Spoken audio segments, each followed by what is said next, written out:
live presentation of CBC Sports.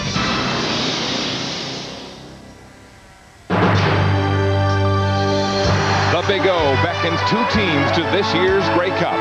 Montreal fans have already bought their tickets, desperately hoping the home team will make it. But injuries to quarterback Anthony Calvillo and running back Mike Pringle have cast a pall over Montreal fortunes. Today they're back. A blessing at quarterback where third-string Jamie Barnett was in over his head, with the Alouettes sinking on a 5-game losing streak. But backup Dan Gonzalez is waiting in the wings for the chance to redeem himself for two ill-fated starts in this late season collapse. In Hamilton, Darren Flutie quietly climbs the CFL record book as the Ticats creep up on second-place Montreal. Joe Montford is the ringleader, a league-leading 16 sacks, and this blocked field goal that beat Montreal a month ago. Gerald Vaughn is the CFL's all-time leader in block punts, including this one that beat Calgary and helped put Hamilton in position to clinch second place today. Let's go, baby, let's go, baby. Pin him deep, pin him deep.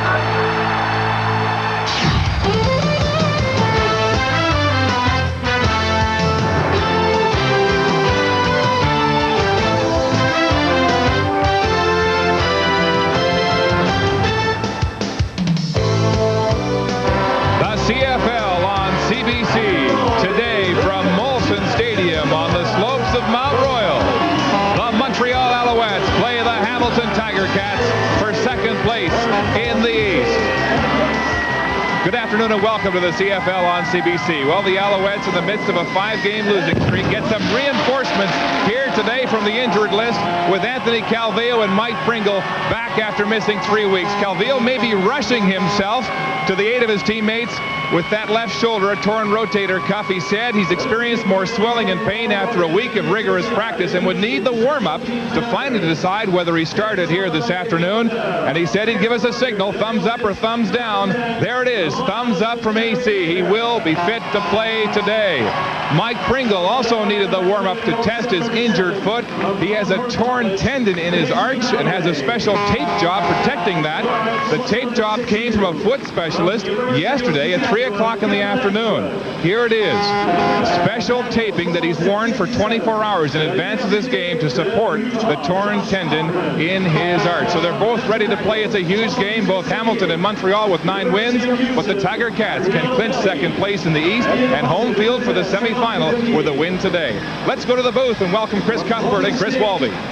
Well, Mark, last Saturday it was Retro Jersey Day for Montreal. The fans here at the stadium today, Chris, hope it's Retro Als Day. They want to see the old winning Als and not the team that's lost 5 straight. Listen, you know what? Exactly, Chris. A 5-game losing streak, it's ugly. It's ugly for the fans. It's ugly for the players. They realize they got to turn around. And what better way to start than today? Well, as Mark's mentioned, these two are back, and look what didn't happen when they were away. Absolutely outstanding. I mean, without Calvillo, two touchdown passes, unbelievable, 8 interceptions. But the big stat is, look at the right.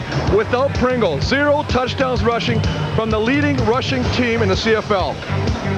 And for the Hamilton Tiger Cats, they've won 6 of 8 largely on the strength of their team. Boy, if I'm Calvillo, I'm getting happy feet already. Looking over there, number 53 coming after me, just drooling from the mouth. 16 quarterback sacks. You know he's going to be gunning for number 13. And then you got Gerald Vaughn. This guy has got a knack for knocking down punts. I mean, just does a great job, but he's also big. He's physical. He's going to make life miserable for Climbing and Copeland in the middle. You saw in Mark's opening, block kicks led to wins for Hamilton the last 2 weeks. The keys today. Well, I'll tell you what, for Hamilton, hey, it's a beautiful day here, but you better establish your running game. Why? Because in playoff weather, snow comes, you can't control it. It's going to be a lot colder. On defense, Crown, Pringle. You got to pound them again. The reason? Set the tone. You know you're going to meet them in the playoffs. For Montreal, protect your investment. Don't let AC take any unnecessary hits. And big offensive lineman, get downfield and help Pringle when he's rumbling with the football. Defense, make McManus hesitate. Don't let him sit back there all day or he's going to have a heyday against your defense. Home field at stake in week 1 of the playoffs between Montreal and Hamilton in the rubber match of their regular season series. Mark? Chris, what a great day for football here in Montreal. It's a bit nippy at 4 degrees, but just slight winds out of the southwest. and the forecast for the duration of the afternoon, mainly sunny skies. Here's what's coming up at halftime on the CFL on CBC. We'll feature Alouettes linebacker Stephen Reed. In our Heroes of the CFL segment, Reed's story is one of courage and perseverance. Don Whitman will be by with his CFL scrapbook this week, featuring a classic fake field goal in the game between Toronto and Hamilton. This one is Hamilton and Montreal for second place, and we're ready to kick it off here at Molson Stadium. Back to Chris and Chris.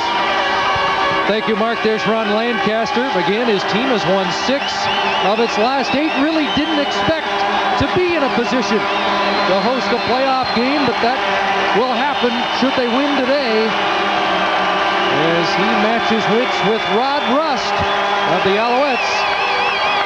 And we are underway. And this is the rookie Pat Woodcock, a native of Canada. His first game in the CFL, and that's a pretty good start as he takes the ball up to the 45-yard line. And there is AC. Beautiful. You gotta love the way they're starting right now. You got the home crowd. They want to change their fortune. There's a guy they dearly missed. Number 13, Matthew Cavill. Of course, the other hero, Pringle, the fullback, Bruno Happel. A good receiving core. Davis, Copeland climbing in the middle. Ben Cahoon at the wideout position, and a big offensive line is ready to get it done today. True versatile and Flory, OKK, and Neil Ford. And Chris, already alarm bells here at Molson Stadium as Paul Osbaldiston has been shaken up on the opening kickoff. Chris, you know that most of the time during practice, during the week, Paul Osbaldiston doesn't even kick. They really like to rest his leg for the games. You know, he may kick a couple times, but basically he's got such great experience and they know what he can do in the games. They basically let him decide if he's going to kick or not. Playing in his 250th consecutive game today. And right now, concerned that he'll only be able to play the opening kickoff.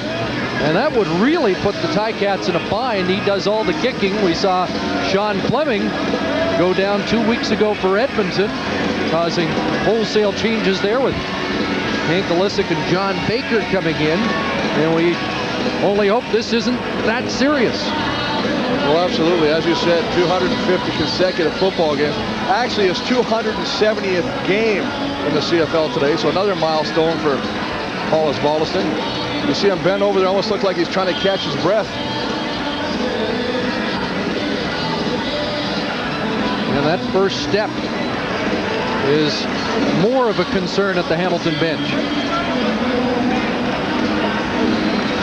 Well, definitely not something that the Hamilton fans or players love to see it. We're going to watch as he kicks it off right here.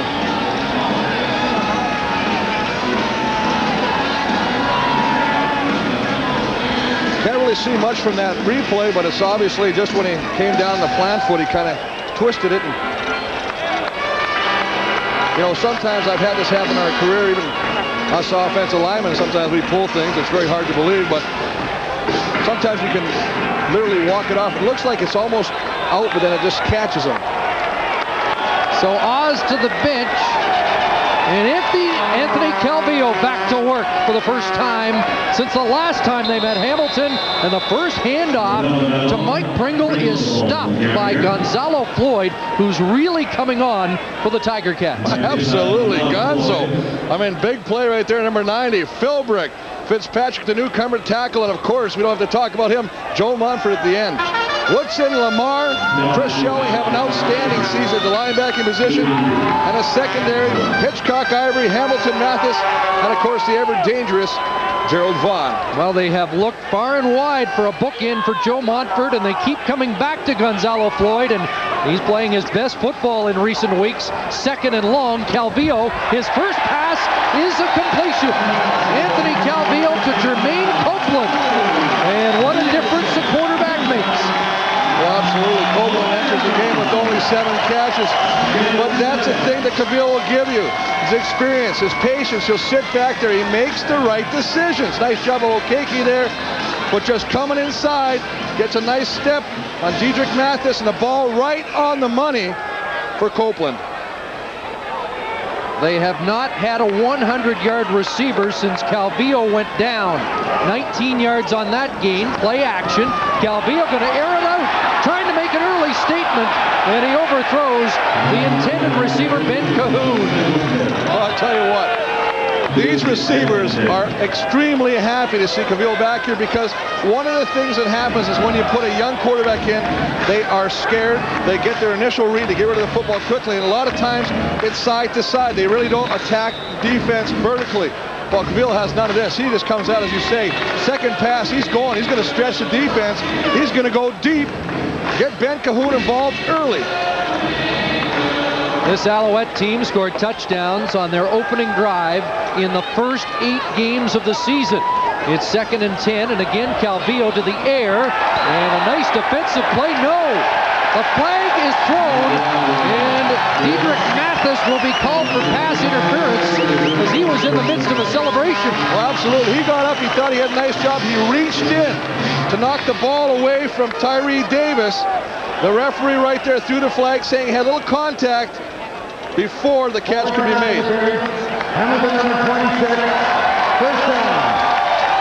Mathis with a touchdown on his first CFL interception last week against Saskatchewan, and he's still arguing this call as he climbed on the back of the intended receiver. Absolutely a great call by the referee, as you saw. A little too early, anticipated the ball just before he got there. Tyree Davis was the intended target. Now Pringle, right side with a flag down, and Pringle stopped at the 35. He's got 4. He's got 4, and one of the things as you watch the play, AC Anteville comes out on a bootleg the opposite way. He's taking a lot of his snaps, Chris, in the shotgun position today. Offside, Montreal number 80, repeat first down. Jake Ireland making the call. Copeland had crossed the line of scrimmage before the snap of the football, and it'll be 1st and 15. Be interesting to watch if they protect the backside on the bootleg with Calvillo. Last time he came out after handing the ball off to Pringle, and no one was there.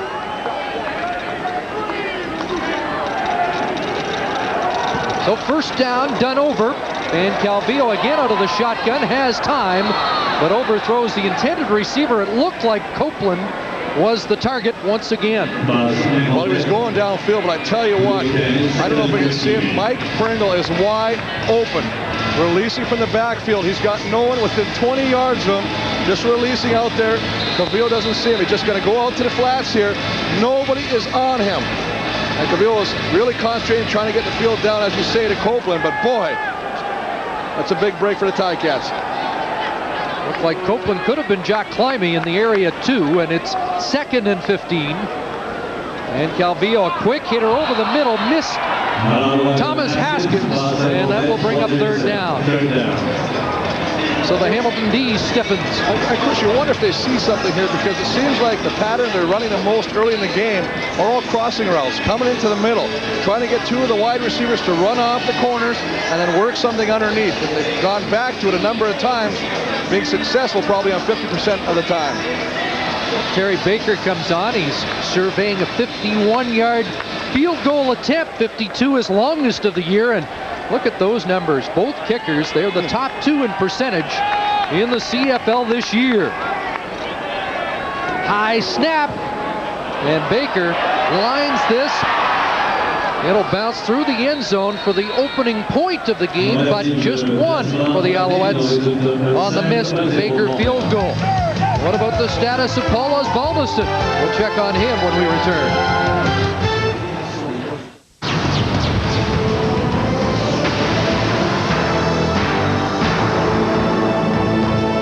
The CFL on CBC, brought to you by Dodge. Grab life by the horns. And by Bumper to Bumper, the auto parts professionals.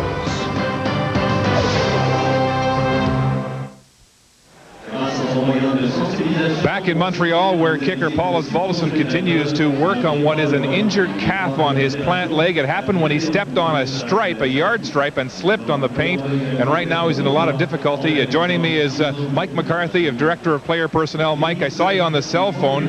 Are you looking for a kicker right now? Well, we've had a couple kids we've worked out over the last few weeks, just always to be ready in case we had a problem with Ozzy down the road. And I just making contact and letting them know that I'm based on what's going to happen with Oz, but we don't know right now. Who kicked if Ozzy can't play?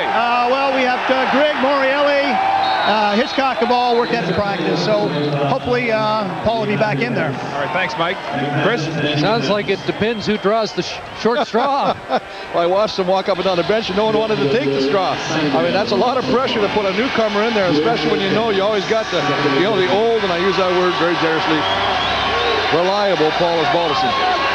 Well, the first play from scrimmage for the Tiger Cats, who took over after the missed field goal, was a botched snap back to Danny McManus from Paul Lambert, the starting center today, with Carl Coulter dinged, and McManus this time rifling it downfield. Archie Amerson has it inside the 40-yard line, and that's the big play element that Amerson has brought back to the Ticats. Exactly, that's one of the things they said they want to do, is get him more involved. You see McManus, Troy Davis, Dwayne Ford in the fullback position, the receiving core, Morielli, the always dangerous Flutie, Grigg, and Granite, the wide receiver. And a big offensive line, obviously, with the big change in center, with Lambert starting in place of Carl Coulter.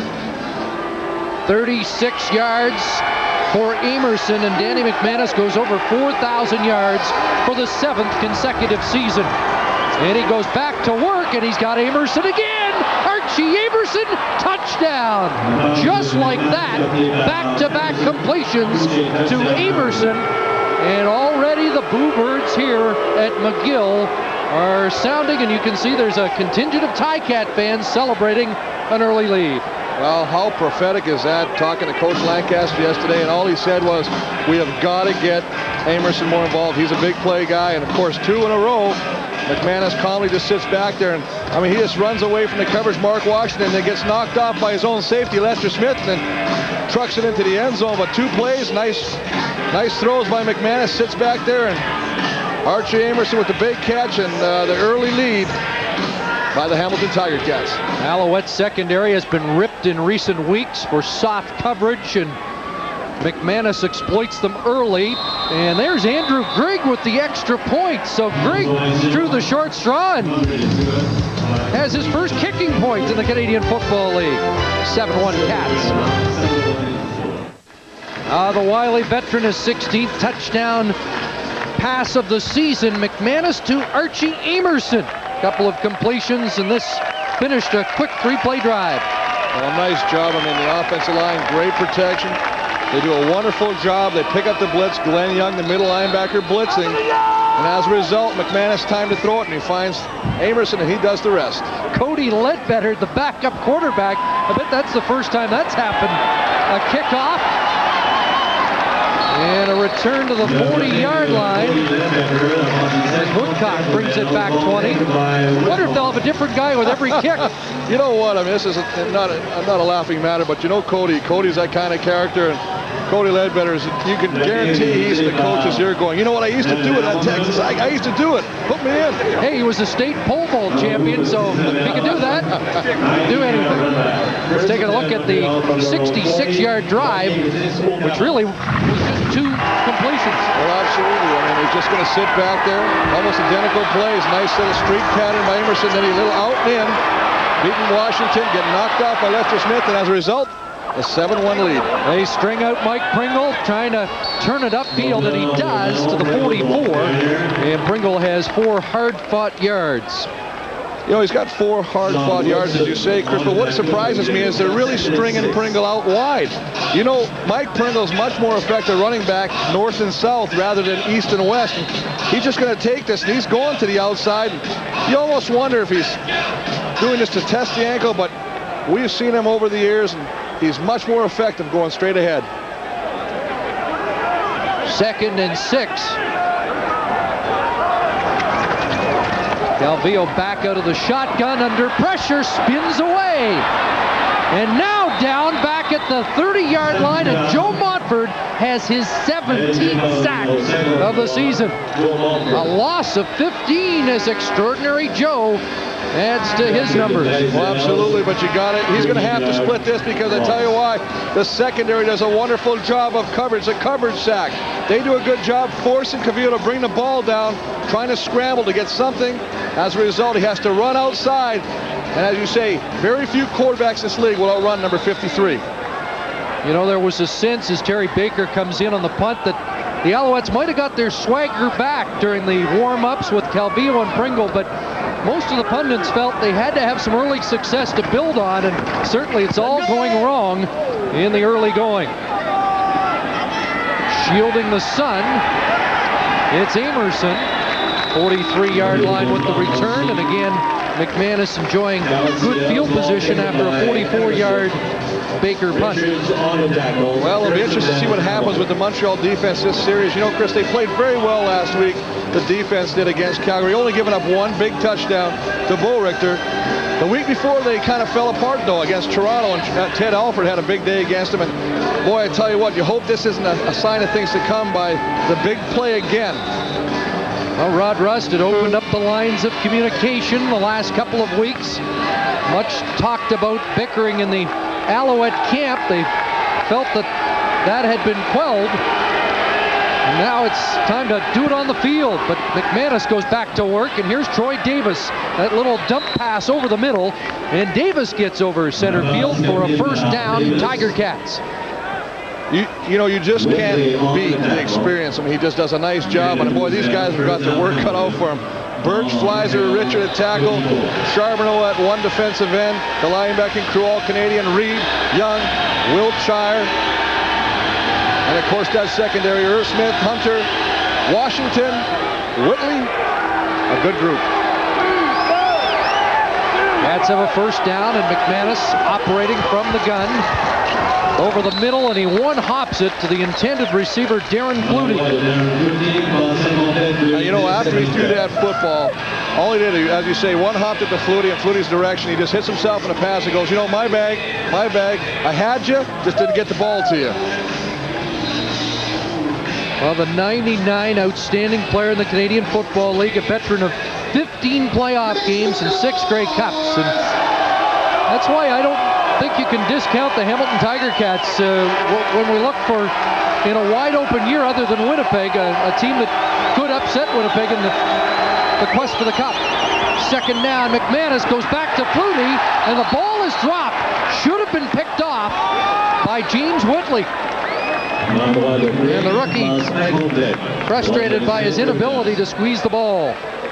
Well, again, just talking about McManus, trying to get the ball in there, sitting back there, looking off, checking off, goes to another receiver, comes through there. Good coverage on the play by 26, James Whitley, and as you say, should have came up with the interception, but nice job anyway of fighting for the football. And of course, that's a nice job because you're not hitting the receiver, you're both playing the ball. Well, third kicking situation since Osbaldiston went down. Third different kicker, Mike Morreale. Not bad. Thomas Haskins across the 30 to the 33-yard line. And kickers across the country are worried right now. Maybe the rest of the guys can do it by committee.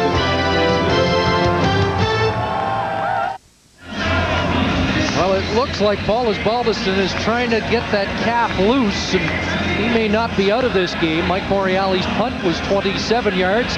Andrew Craig has kicked to convert. Cody Ledbetter, a kickoff. Who's next? Who's left on the roster?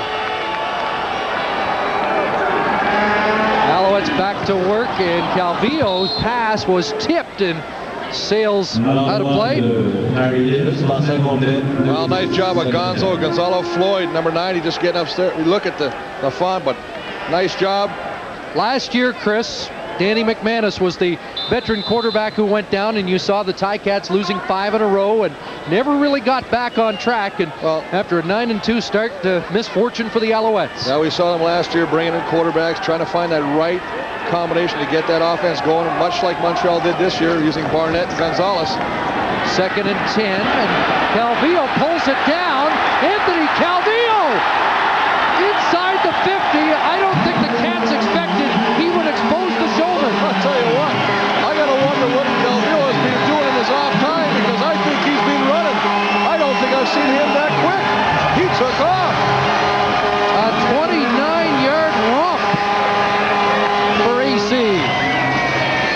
just a nice job. I mean, he just takes off, sees nothing, goes around the corner, and that's exactly what you want. But you don't expect it. Here's a guy with a sore shoulder, had some swollenness. But he just, look at the speed. I mean, he's outrunning people. I think he surprised everybody. That gets the ball into Hamilton territory. Ticat showing blitz. Pringle trying to get to the outside. Put his head down and bowls to the 42. And that's close to 6 for Mike Pringle, who has averaged 99 yards a game in 17 career starts against Hamilton. And that's the difference when you have Mike Pringle in the lineup running the ball. You're not in a second and long situation. He doesn't look like he's going anywhere, but he still picks up 6 yards. Said he really wouldn't know how the foot would respond until he was involved in contact. And you wonder now if his confidence is being bolstered. Second down, they go back to Pringle, and Mike Pringle has a first down. Brought down at the 35. Well, absolutely. Mike Pringle said, the big thing I need to do is I got to get back in and gain speed. I need to take some hits. Take a look at Pringle's numbers. I mean, unbelievable. 97 yards, average, 5.1 rushes per carry. I mean, this is what you got to have. And of course, he missed 4 games due to injury, but you got to take a look. Here's a guy, Chris, that dislocated his baby toe on his right foot and still played. First down, Calvillo gunning that pass. Incomplete, looking for Tyree Davis with Diedrich Mathis in coverage. And one of the things a veteran quarterback will give you is he studies game films and he sees things that he wants to exploit. This is the 3rd time we've seen him work Davis against Mathis. Is this something that he's seen? I think it is for sure, because that's the 3rd time that we had a little out and in pattern trying to spring Tyree Davis. Still a little rust on Anthony Calvillo. 1 for 6 in the game. I think the first pass was a completion, 5 straight incomplete. He'll try and hook up here, and that ball bounced before it reached Ben Cahoon in the right flat. And it will bring up 3rd down for the Alouettes with under 4 minutes to go, first quarter. Need new brakes? Get certified brand premium brakes installed and save up to $40. Guaranteed for life. Only at Canadian Tire, Canada's auto service store.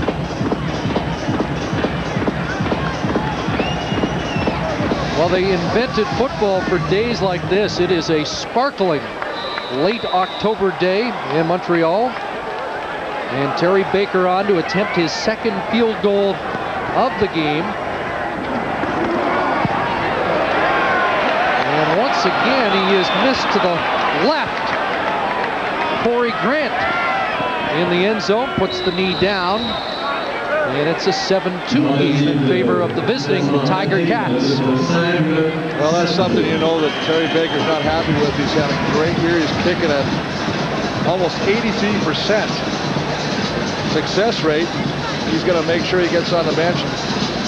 Visualize. That's all they really can do. They can't really work on the mechanics right now, but they can visualize. And there's not much wind. And he'll replay that kick a few times and try and straighten it out. It might be just a matter of a few inches over, but you know a veteran like him will correct it.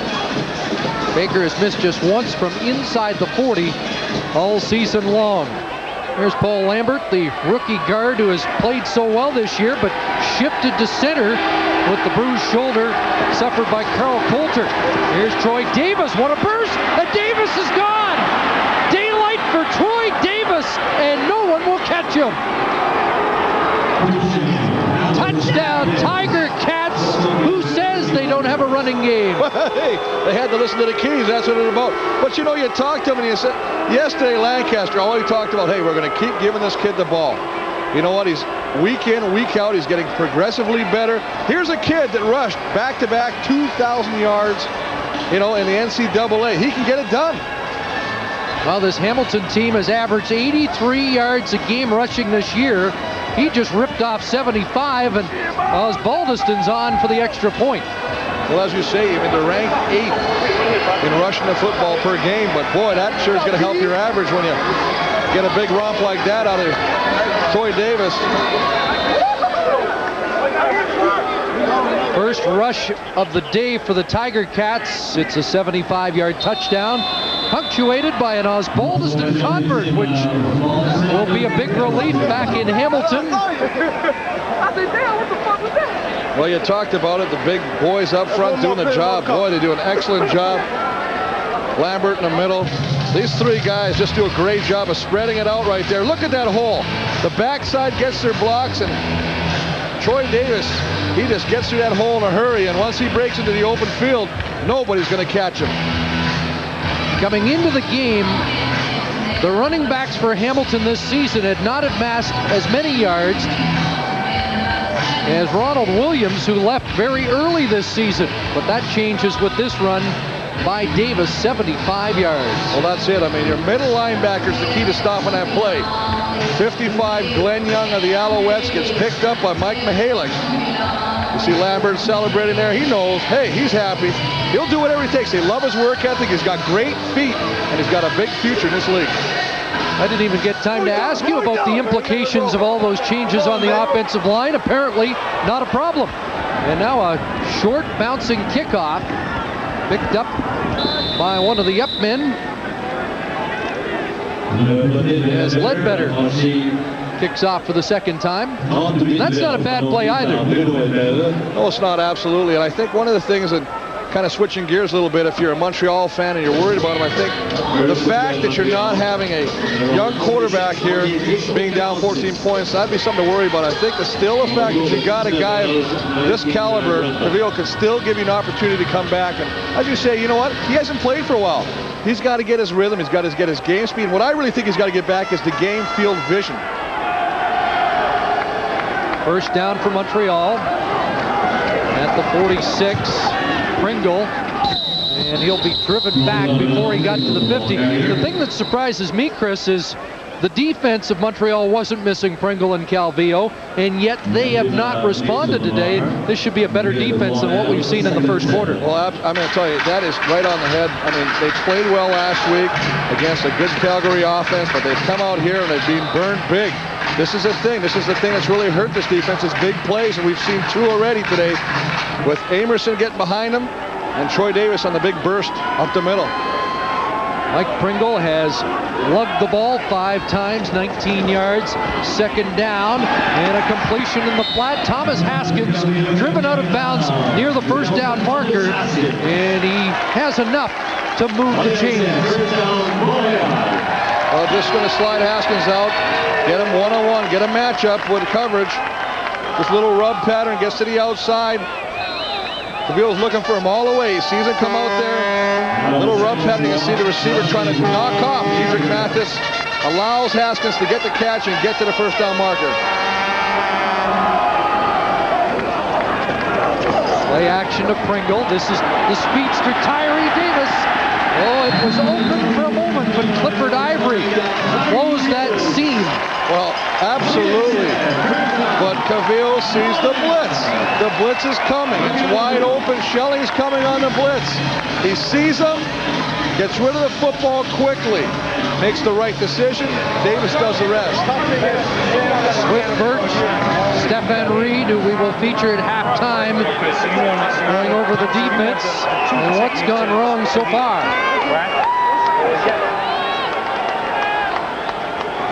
First down, Pringle. And Mike Pringle to the 38. 3 yards, less than a minute to go, first quarter. A little delay handling. As you say, all the work in here on, this is gap control. You can see they're all saying, this is my gap, you got to go inside, I take the outside. I go inside, you go to the outside. Everybody on defense has a responsibility for a gap. If one guy forgets that gap, you're going to have situations like Troy Davis just had. You're going to exploit it, and you're going to be taking a big play. I'll make it happen. 2nd and 7. Here's Calvillo. To Haskins, broke 1 tackle, but will be stopped short of the first down. Gerald Vaughn made the stop, which prevented a first down, and now a decision for Rod Rust, who has seen Terry Baker miss 2 field goals. And this is quite a gamble if he took it, 3rd and 3. Well, we're going to bring out Baker, as you can see, and maybe that's just get some points on the board right now. But I like the decision making again of trying to get a mismatch, and that's not really a mismatch when you got a guy like Haskins who's got great speed. But I tell you, Gerald Vaughn comes back every September. Still has that dream of playing in the NFL, but fortunately for the Ticats, he keeps coming back, and boy, he's a big addition to that secondary. All-Canadian in 98 and 99. Another 41-yarder for Terry Baker. Missed the last time. Same story. In fact, he missed that worse. And that does nothing to create a more positive environment here at the stadium. As the frustration continues, the first quarter done. And all Tiger Cats, 14-3 Hamilton.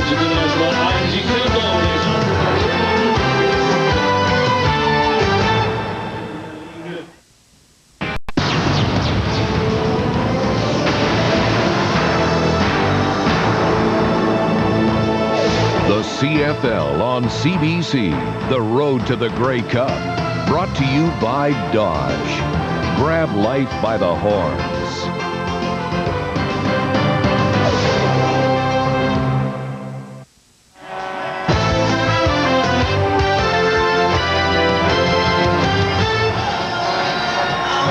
Terry Baker has provided the Alouettes scoring today with 3 points, but all on missed field goals.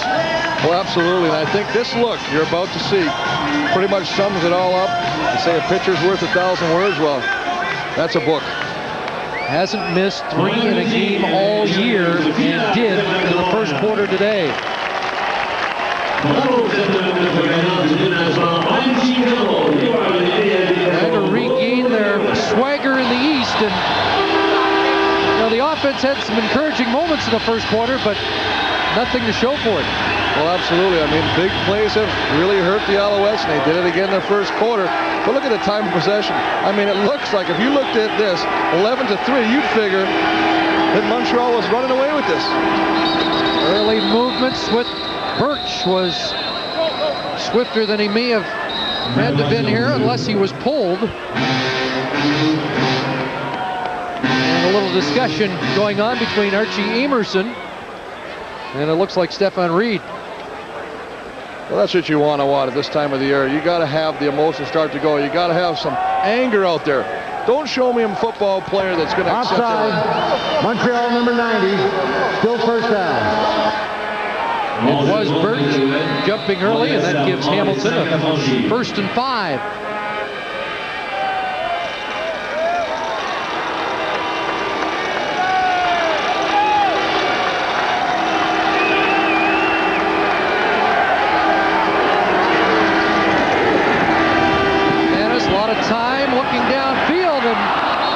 Pulled down by Torrey Hunter as Archie Amerson pulled up in his route.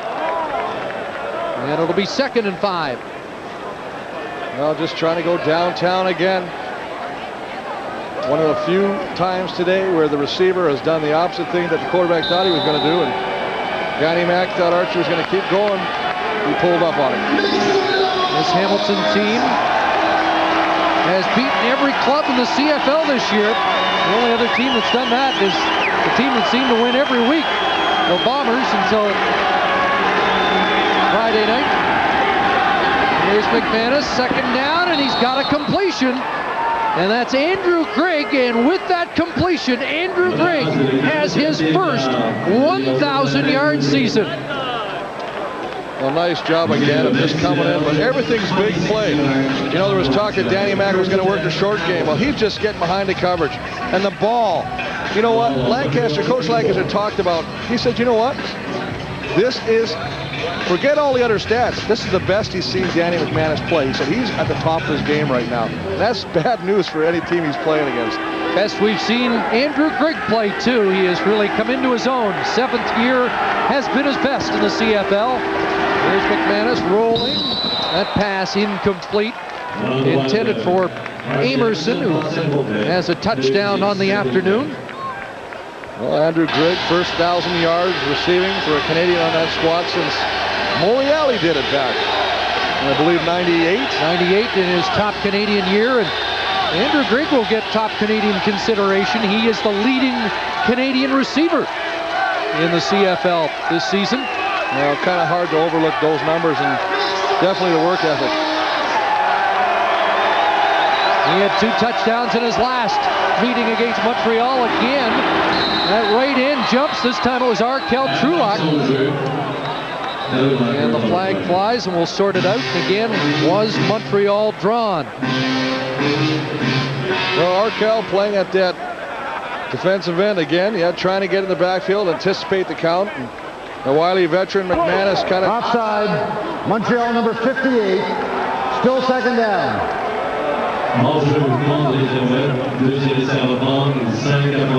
So it has not been a distinguished start for the Montreal defense. Well, I mean, he's just going to be coming right there and just jumps on it. Left side of your screen and just anticipating the count. And McManus not staying with the same snap count.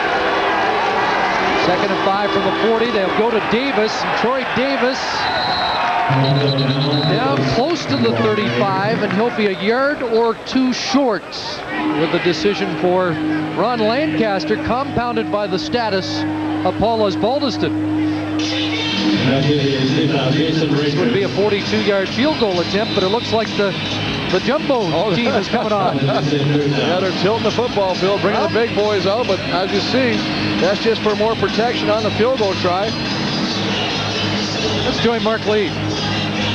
Chris Paul Osbaldiston is limping as he comes on the field to attempt this field goal, and they'll place it at about the 43. Earlier, just after Andrew Grigg had completed the convert while Ozzie was convalescing, Ron Lancaster asked Grigg, what is your range? He said, 35 yards at best. So this is well outside Grigg, and so the injured Ozzie's got to come in. Now this is a 43-yarder for Oz, and off the upright. And the ball is dead. Not a bad effort by Osbaldiston, considering just missing. And it remains 14-3. Well, as our spotter Rob Creepo mentioned, this was all leg strength of Paul Osbaldiston. Well, absolutely. Gets a nice hold. Flutie puts it down, and one step and swing, and you can really see the pressure you have to put on that plant leg, and he doesn't try and put too much on that, but boy, pure right leg strength there by Ozzie. And he had the distance, 43 yards, but off the upright, the ball spotted at the 25. Alouettes need some positive things to happen, and that's a positive start. As Ben Cahoon has a catch over the middle to move the sticks. Well, Ben Cahoon just coming over the middle, as you say, working again against Diedrich Mathis. I got to go back. I think they see something. They feel the receiving court can get open on Diedrich, or they just feel that he's playing off a little bit, but they're definitely going after him. Mentioned Andrew Grigg last year, Jock Climby and Ben Cahoon, 2 Canadian 1,000-yard receivers for the Alouettes. Early movement there, looked like that offensive line jumped. And everything's still out of sync. It's going to get better. I mean, one of the things we see some positive signs here. Montreal number 53, still first down. Azuma Okeke, the left tackle. Well, little frustration right there. You can see right there. Not happy with that. Making sure, and that's one of the things he does bring. And you know what they say? He's not a real emotional guy in the huddle, but he was there. 1st and 15 over the middle, a one-handed grab, and a stick from Chris Schelling. And nevertheless, Mike Pringle fell forward. 5th straight completion by Calvillo. And Mike Pringle, not known as a receiver, with a pretty nice catch. But that's the thing you got, Chris. You got an experienced quarterback. He's going to just do it. Let's take a look and listen to the hit.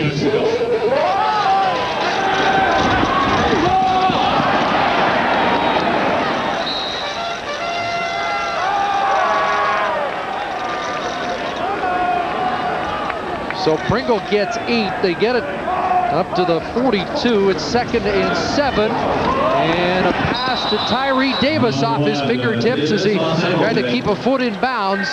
And it will be 3rd down for this Alouette offense. Well, one of the things I find frustrating is, you know, when you got a backup quarterback or a younger quarterback and the receiver starts dropping the ball, they always look at the quarterback saying, well, the balls are off, we're just not on the same page. You got to start catching these footballs. As we watch Joe Montfort working against Mike Pringle. Mike Pringle doing a nice job of keeping Big Joe to the outside. But the receiver, in that case, Tyree Davis, he's got to come up with those catches. So Terry Baker in the punt. And the punt is blocked. Once again, the Hamilton Ticats have blocked a punt. Clifford Ivory, this time getting to Baker. And the Tiger Cats doing it on offense, defense, and special teams. Second punt block of the year for Clifford Ivory, the 5th kick block for the Hamilton Tiger Cats on the year. Well, these two guys, one over here and they one outside here. You got Ivory coming from the left side. You got Gerald Vaughn coming from the right side. Two of the most dangerous blockers, and it looks like Ivory gets the right hand in there and knocks the ball down, and he doesn't get it. It looks like Gerald Vaughn's going to get his 3rd of the year. Now McManus will try and make them pay downfield, and a flag flies. Andrew Grigg, the intended receiver. Pass interference call upcoming. Forward pass interference. Montreal number 26. 1st down. That's the rookie corner, James Whitley. Well, James Whitley just working against Andrew Grigg. Andrew Grigg's just going to do the streak, trying to get inside of him. He's just trying to fight to get inside. You see the left hand. James Whitley just kind of keep away from the ball. There you go. There's the defense. They're up. Hamilton, Woodson, they're cheering on that offense. Results in a 29-yard gain for Hamilton down to the 15. The fake to Davis and open on that sideline, Darren Flutie. And here's another part of the game for the Tiger Cats, Chris. It's been impressive today all season long. They failed to put the ball in the end zone. They've done it twice today, and now in scoring position again. Absolutely, and one of the things you've got to notice is the fact that Danny McManus is not sitting as a stationary drop-back pocket passer. They are rolling him out today, doing a lot more bootleg action, rolling left and right, and that's really giving the Montreal defense fits. Number 2 man all time, Darren Flutie. 1st down, 1st and goal from the 3. Davis, touchdown. Troy Davis with his 2nd rushing touchdown of the day as the Ticats pounded in again. Well, again, it's just a nice job of execution. I mean, that's the thing. When you're successful with the pass, sometimes that helps the run game. Sometimes the run game helps the passing game. But right now, everything is working for the Hamilton Tiger Cat offense. Davis with his 2nd touchdown of the afternoon. Just a quick hitter. Does a nice job of just getting the football and getting behind that big offensive line, taking it to pay dirt. Hey, Double D, that's another one for you, baby. Got plenty more. Double D is, I presume, his brother Darren Davis, the Saskatchewan running back who he faced last week. Well, and he talks to him every day. They talk every week, every day. They want to make sure they have a little competition going. Obviously, Darren Davis way ahead in the stats department. But Darren Davis is very happy to see his brother back in the league and actually getting some consecutive games. Well, Saskatchewan's got Double D. Hamilton has TD. And he's in for his 2nd major of the day. Well, just off the left side of the line, right behind Big Gary Brown and Dittman. Nice job. Danny Mack in a shotgun, just kind of handing it to him and letting him do the rest of the work. And boy, nice job, celebration. There's Dwayne Ford coming out to congratulate him as he goes off the field.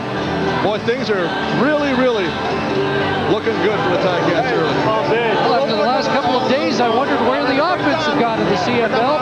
The Ticats found it. Closed captioning of this program is brought to you by Mazda.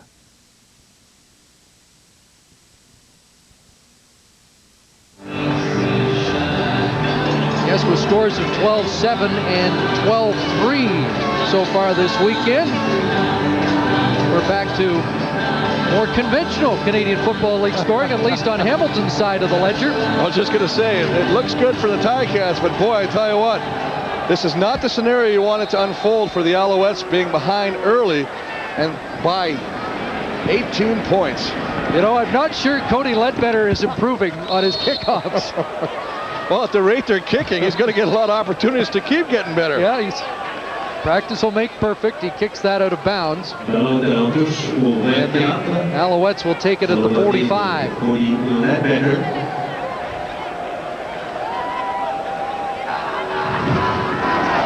Well, it all starts. Special teams. Nice block, Danny McManus. A little aided by a pass interference call to Whitley, and of course finished off with a short little rump up the middle by Troy Davis.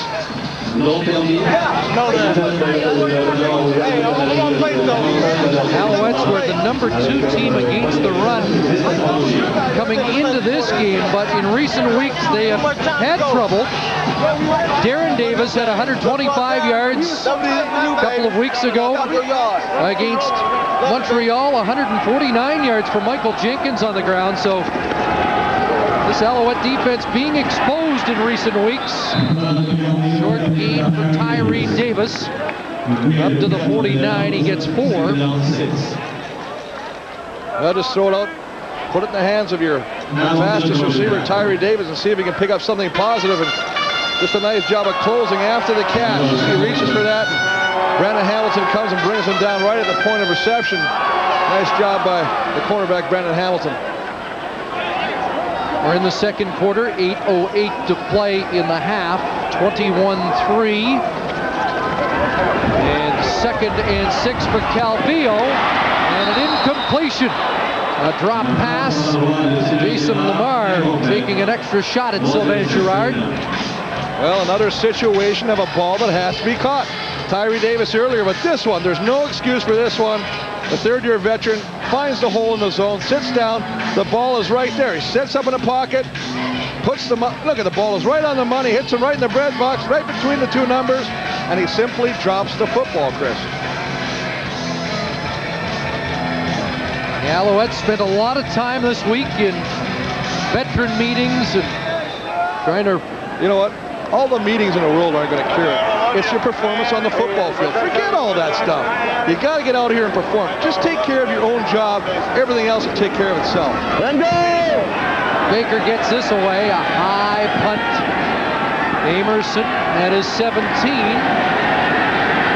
Cuts back and met by Matt Pence at the 20-yard line. A 43-yard punt. 4 yards on the return.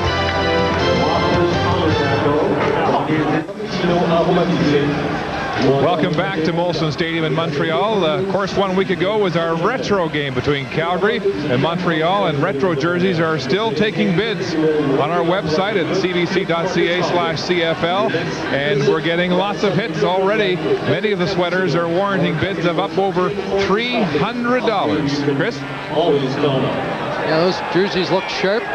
Although I was kind of thinking maybe the Montreal green jerseys of the late 60s was a different look. One before color television. Pass completed to Amerson, but a flag thrown on the play. And I think it's going to go against Amerson just by the way that Washington kind of reacted after the flag was thrown. It looked like Amerson kind of pushed off, trying to get to the outside. Of course, you once wore the uniform of the Alouettes that was likened to the Delta Airlines model of the, 1981? 1981. Had a cup of coffee here. 5 games. Actually played in the Big O. Forward pass interference. Hamilton, number 9. Repeat first down. Just a question of Amerson trying to get separation from the defender and pushes off Mark Washington to get to the outside. The referee right in the sidelines throws the flag and makes a correct call on that play. I know all Winnipeg Blue Bar fans are happy that Joe Scannella didn't see the future stardom of a big defensive tackle named Walby. Here's McManus. The long out is complete. Aaron Flutie with the catch as he rolls to the Alouette bench. Gets helped up by Neil Fort. Well, that's one of the things you got to like about McManus is the fact that he uses all his weapons. Aaron Flutie, not the fastest guy in the world, but always finds a way to get open in separation from the coverage man. And another example of that, again, just getting offside, just kind of a lazy out, not a real sharp cut, but get some separation, and Danny Mac right in the money. 14 yards. And you can see the score written all over Anthony Calvillo's face. 2nd and 6. McManus with time and another completion, another flag. Mark Washington with the stop after another Darren Flutie catch. Well, you got to remember, these two teams are going to meet in the Eastern Semi. There's a lot of ugliness that's starting to show its head already between these two teams. And another flag against Hamilton that negates a great play, as you see Pringle talking to Cavill. Hamilton number 82, repeat 2nd down. Second time on the drive, but a Hamilton receiver has been called for pass interference. Well, sometimes they talk about a pick, and that's all you can see right there. That's Flutie pushing off against, again, Mark Washington, 23. And Hamilton's obviously going to say that we're trying to get out of his way, and if he's in our way, we got to run him over, but obviously the referee sees that different. Worst field position for the Cats in this game. They're backed up to their 15-second and 16. McManus stretching it out, and the ball incomplete. Grigg thought he had a shot at it. Well, nice job, one-on-one coverage, mano-a-mano. Whitley versus Grigg on the right side, just going to do a little streak pattern. There he goes, just going to take off on him. Ball's hanging up there. Now they're both going to fight for the ball. And that's a nice job of James Whitley of putting the backhand, knocking the ball away. So the Alouettes should get the ball in great field position. Thomas Haskins is shielding the sun as he stands at the Hamilton 51, and Oz is going to try and punt. Absolutely, this will be interesting. We see him limp back there, waiting to receive the snap.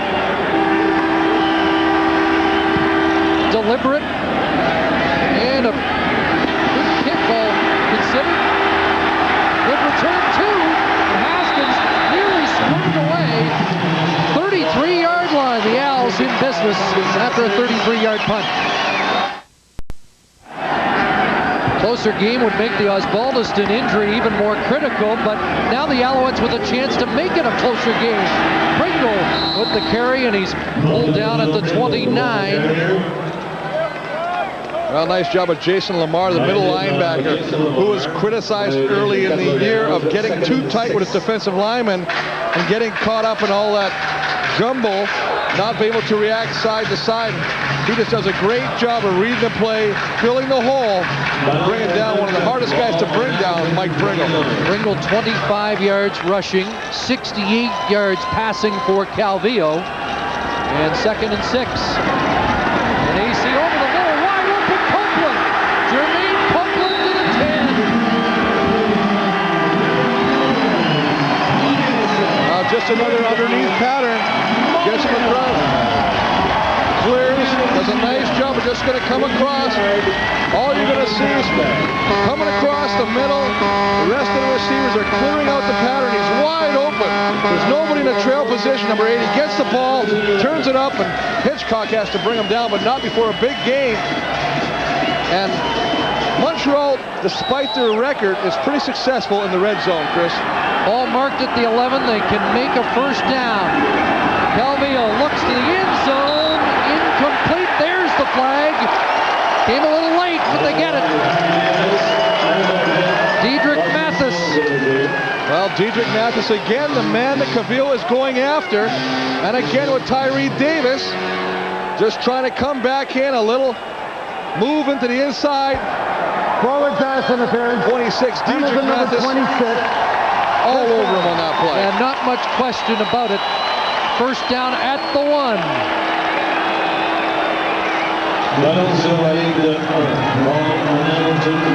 Under 4 minutes to go. When you consider the missed field goals, a much tighter game as the Alouettes threaten to pound it in and do.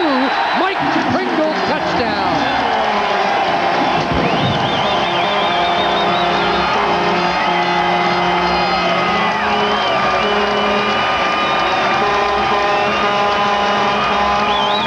Back on their feet at Percival Molson Stadium in Montreal.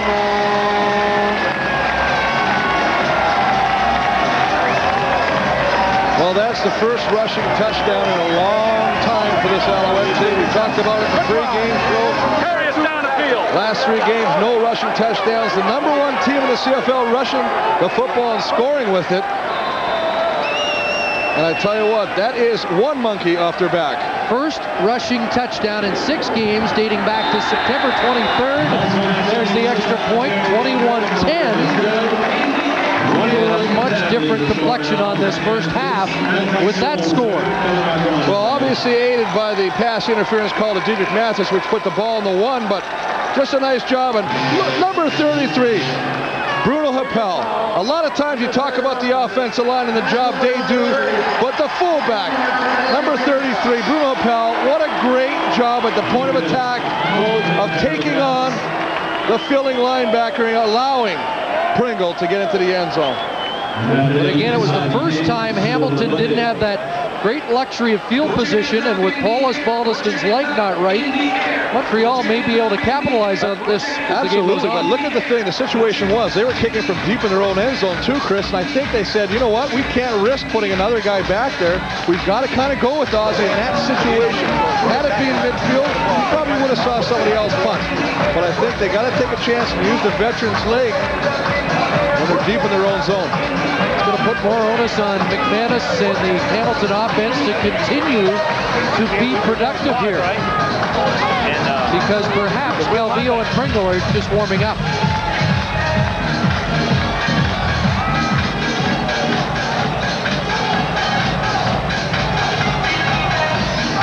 Well, Ron Lancaster obviously wants home field in the playoffs, but a byproduct of that would be you'd actually have an extra day to prepare for the playoff game. Because remember, they still got to go to BC for that Tuesday, November 6th game. Can you spell ugly? That's unbelievable that they got to play 3 games in 10 days. They got to come back. They play on the 6th. They got to come back and get ready to play the playoff game on the 11th. There's a football, and Montreal's on it. And that ball's still in play, and now driven out of bounds. So the momentum shifting dramatically as Jeff Johnson pops up the football. And Reggie Durden, the man on the spot, boy, he picks up the ball, and you know, it just takes the little things. Remember, there's 3 facets of the game. We talk about the offense, we talk about the defense all the time, but boy, special teams, what a big part of any football game. And as you say, Jeff Johnson just going to cough the football up. A great hit at coming down there and stripping the football. I believe it was William Loftus. But boy,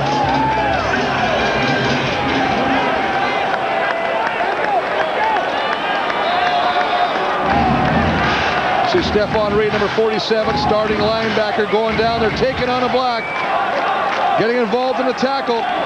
One of the men causing that football to come loose. Now at the 29, Pringle. He drops the ball. Hamilton got back on it. Gonzalo Floyd has the recovery. And just like that, the momentum is snuffed. Well, I tell you what, I have never heard a crowd go that quiet that quickly. All the reason to be excited. Mike Pringle coughing the football up. Just a little misdirection handoff. All they're going to do is just get him to go back in the flow, and he's tackled from the backside. The ball pops loose, and Gonzalo Floyd comes up with the fumble recovery. We're going to put him right in there, and you can see great penetration at the point of attack. I mean, Gonzalo Floyd, number 90, almost anticipated that play as he was farther ahead of the ball carrier on the play, and then actually was the recipient of the fumble. Gerald Vaughn jarred it loose. Floyd comes up with a loose ball. Back in the hands of the Cats. Back to work McManus. And a pass incomplete intended for Montreal, with Kelly Wiltshire in coverage. Just under 3 minutes remaining in a busy first half in Montreal.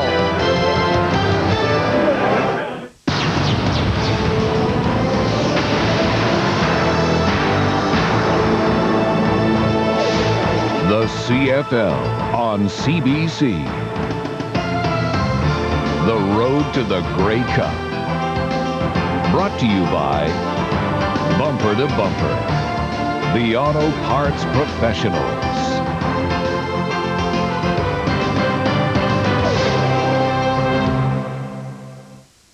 Stadium in Calgary against the Stampeders. Here it's 21-10. Clock running, under 3 minutes to go, first half. And the Tiger Cats looking at 2nd and 10.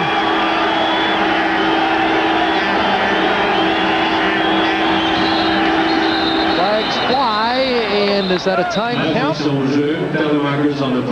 Can't see the clock here, but I believe the 20-second clock expired. I think that's a pretty good prediction on your part, Chris. I mean, Procedure, Hamilton number 67, still second down. Oh, maybe not. Gary Brown, left guard, moving quickly. 6 consecutive penalties charged to Hamilton. just going to lean back out of his stance.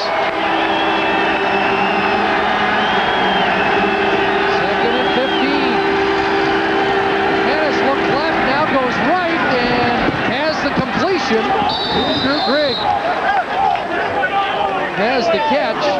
He's going to be well short of the first. He's got no fear. I mean, Danny Mack sits back here. He's got great protection. Sits back there, looks over his primary receiver, secondary receiver, decides to throw it. I mean, he's looking downfield, and then he decides to go back. Now he hangs this football to the wide side of the field. It hangs in the air forever. And look how open Greg is when he catches that football. I mean, that's such a dangerous throw. But yet Danny McManus showing no fear throwing it. 3rd and 3, and Osbaldiston back in. Time for Montreal to still close the gap in this first half. Again, Haskins fighting the sun. The last punt by Osbaldiston, 33 yards. Low snap. Line drive kick. Could be a return. Good downfield coverage. Terrific downfield coverage. Warren Muzica, who always seems to lead the Ticats in that department with the tackle. And once again, it looks like Oz's range is 33 yards. 33-yard punt, 5 on the return. Well, the fact is that, you know, Ozzy can do it all. I mean, the thing he knows, he can anticipate things. As you say, 33 yards, but here's another thing. He picks up a low snap. That's one of the things a veteran kicker can do. As you see, I mean, he's in a lot of pain right now. I mean, he's giving it all for this team right now. Well, we were here to talk about his Ironman status, 250th consecutive game today. And yet on the opening kickoff, tweaks a calf muscle, and he's been in some difficulty all day. Here's a pick. No, a ball drop that should have been picked off. Well, I tell you what, the curse of the Montreal receivers is rubbing up on the Hamilton secondary, because he's got to catch this football. But I mean, nobody wants to catch anything from Cavill. Gerald Vaughn looks skyward after dropping this pass that hit him in the numbers. Well, absolutely. Sits back there. He wants to have this one back again, looking to find Copeland. Very, very fortunate he doesn't cover the catch, but I mean, Gerald Vaughn, great coverage. The ball is right there. Just a bad decision and a bad throw by AC. 2nd and 10 from Montreal's 45. Back over the middle, and looking for Copeland again, incomplete. Now trying to find Copeland down the middle again, as you say, stretching the defense somewhat. Good coverage. Knocks the ball down. Dwayne Butler, who comes in on those 2nd down situations, does a good job of not allowing Jermaine Copeland to come up with that catch to keep Montreal's drive alive. And once again, Terry Baker is on the punt. 2:09 remaining in the half. There's Amerson, along with Corey Grant, getting set for this return. Ticats have not had many long returns this season. They've been better at blocking punts than returning them. There's Amerson. A couple of nifty moves, but then drilled again. Petz and Loftus down first as we join Mark Lee. Thanks, Chris. Here's what's coming up on the halftime show. We'll feature Stephen Reed, one of our standard life heroes of the CFL. He's in his 7th season with Montreal and clearly one of the best Canadian linebackers in the league right now. We'll also hear from Don Whitman in his CFL scrapbook, looking at an interesting fake field goal in the game between Toronto and Hamilton. Of course, we'll have our first half analysis of this important battle for second place this afternoon. Chris? Stephen Reed, native of Kamloops, and one of his biggest admirers is Ron Lancaster, the Tiger Cats, who told us a couple of years ago, watch this kid, he is one of the best linebackers in the league. Short gain for Davis, up to the 38. Well, he plays in that position, Stephen Reed does. I mean, he's in that weak side linebacker, and a lot of times when you're weak side, you get the matchup with the running backs, and one of the things Stephen Reed has had that he can do quite well is cover those guys out of the backfield. Clock running. You see the numbers as McManus has outshone Calvillo in his return so far today. And Troy Davis has a couple of touchdown runs. That pass incomplete. Over the middle for Darren Flutie. Well, he paid the price on that one, and all Montreal, they just rushed 4 defensive linemen. They dropped all the linebackers back, so they got 9 people sitting there. They form a little bit of an umbrella.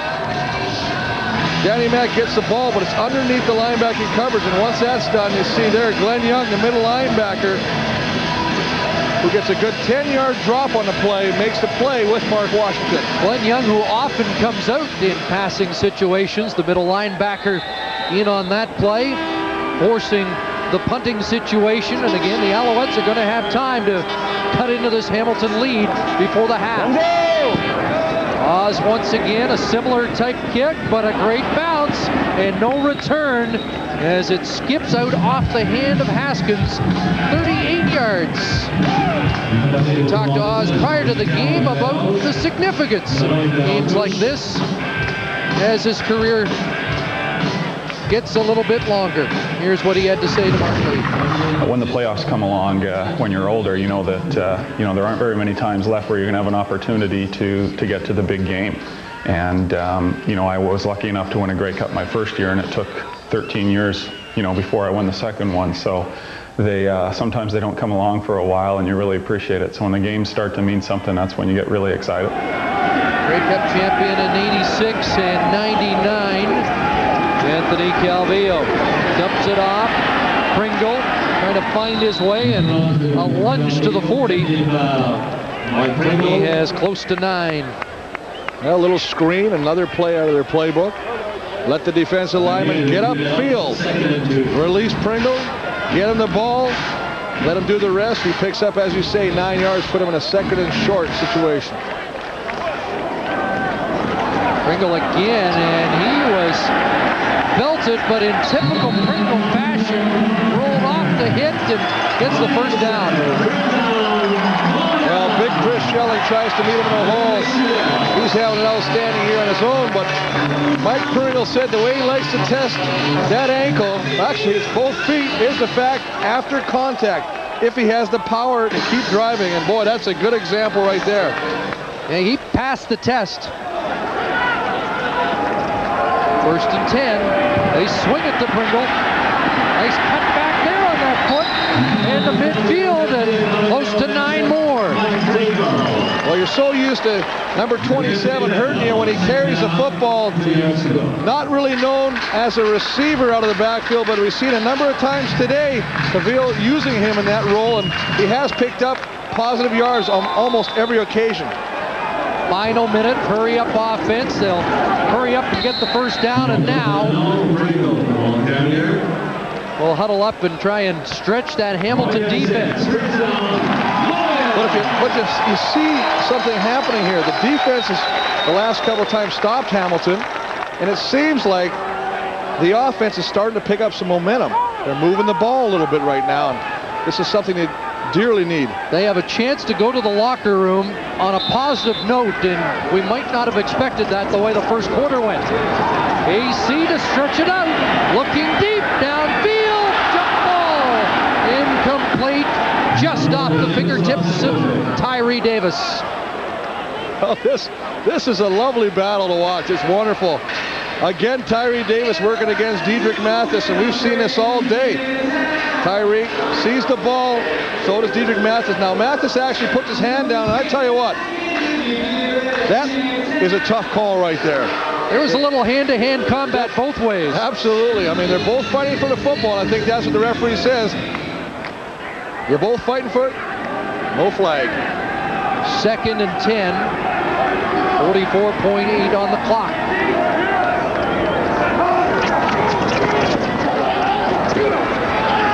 Calvillo under pressure, and he threw this one away at the Alouette bench. Good coverage of that secondary. I mean, the pressure's coming, but the offensive line, for the most part, has done a really good job of keeping that Hamilton defensive line out of Calvillo's way. But the secondary of the Ticats do a nice job of really shutting down the receivers. Anthony has to take out to the outside and try and find something. Can't find anything, so he throws it out of bounds. So third and 10 for Rod Rust's crew. Baker back in. He has missed 3 field goals in this first half. Won a 52-yarder. What a tough day for the kickers. Blocked punt earlier for Baker. Here's Amerson from his 6. And pulled down at the 13 by Jason Richards down first. That's pretty impressive for a defensive tackle. You know what? He's done that in a couple of weeks right now. I mean, you haven't really called his name out in the defensive line much, but he's really contributing on special teams. As you say, the big 270-pounder just getting downfield in a hurry. So under a half-minute remaining in this first half. And Richards accepting congratulations. And probably a few ribs about that blazing speed. Well, you know what? If the receivers of Montreal don't start catching that football, put him out there. Make him run a streak pattern.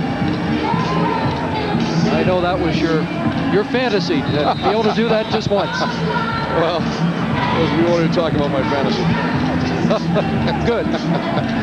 Ron Lancaster has to like what he sees, but this one's not in the bank by any means.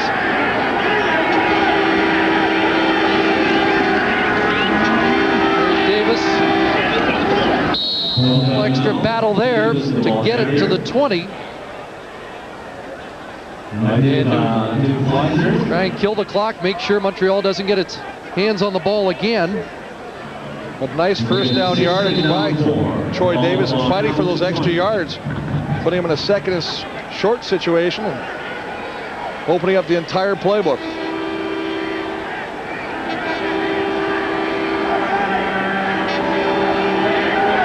Second and 3. Davis again. Nice stutter step there. That's why he gained over 2,000 yards in back-to-back seasons in the NCAA. And he runs out the clock in this first half. A half dominated by the Hamilton Tiger Cats. And let's join Mark Lee. Thanks, Chris. Here's Ticat head coach Ron Lancaster. Ron, your team really came to play today, and every time Montreal had any chance of momentum, you seemed to take it right back. I don't know how to answer that. These guys come to play every game, and sometimes we get it going early, sometimes we don't, but playing pretty darn well today. And for somebody who thought that Hamilton didn't have a running attack, you've really raised some eyebrows in the first half. Well, we can't run the ball. We're a throwing football club. Everybody knows that. But I'm just happy everything's going well. We need to tighten up. I mean, I should have probably given 2 there on that punt, not allow him to have that touchdown, but we'll get it back. All right, Ron, thanks for your time. Okay.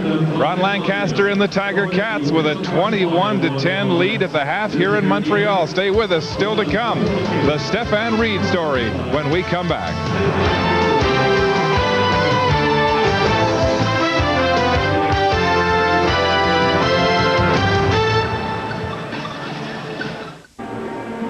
Welcome back to Molson Stadium in Montreal, where the Tiger Cats hold a 21-10 lead over the hometown Montreal Alouettes. Well, Montreal's Stephane Reed is becoming one of the best Canadian linebackers in the CFL, but football was not his first choice. And the fact that he's even out here playing today is a fateful combination for him of being in the wrong place at the wrong time.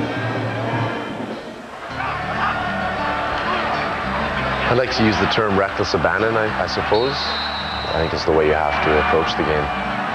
If you don't play the game with 100% effort and play it fast without hesitation, you're going to put yourself in a position where you could be injured. I'm not blessed with necessarily the size or speed that a lot of linebackers have, so I've had to build my career upon anticipating the play or reading the play.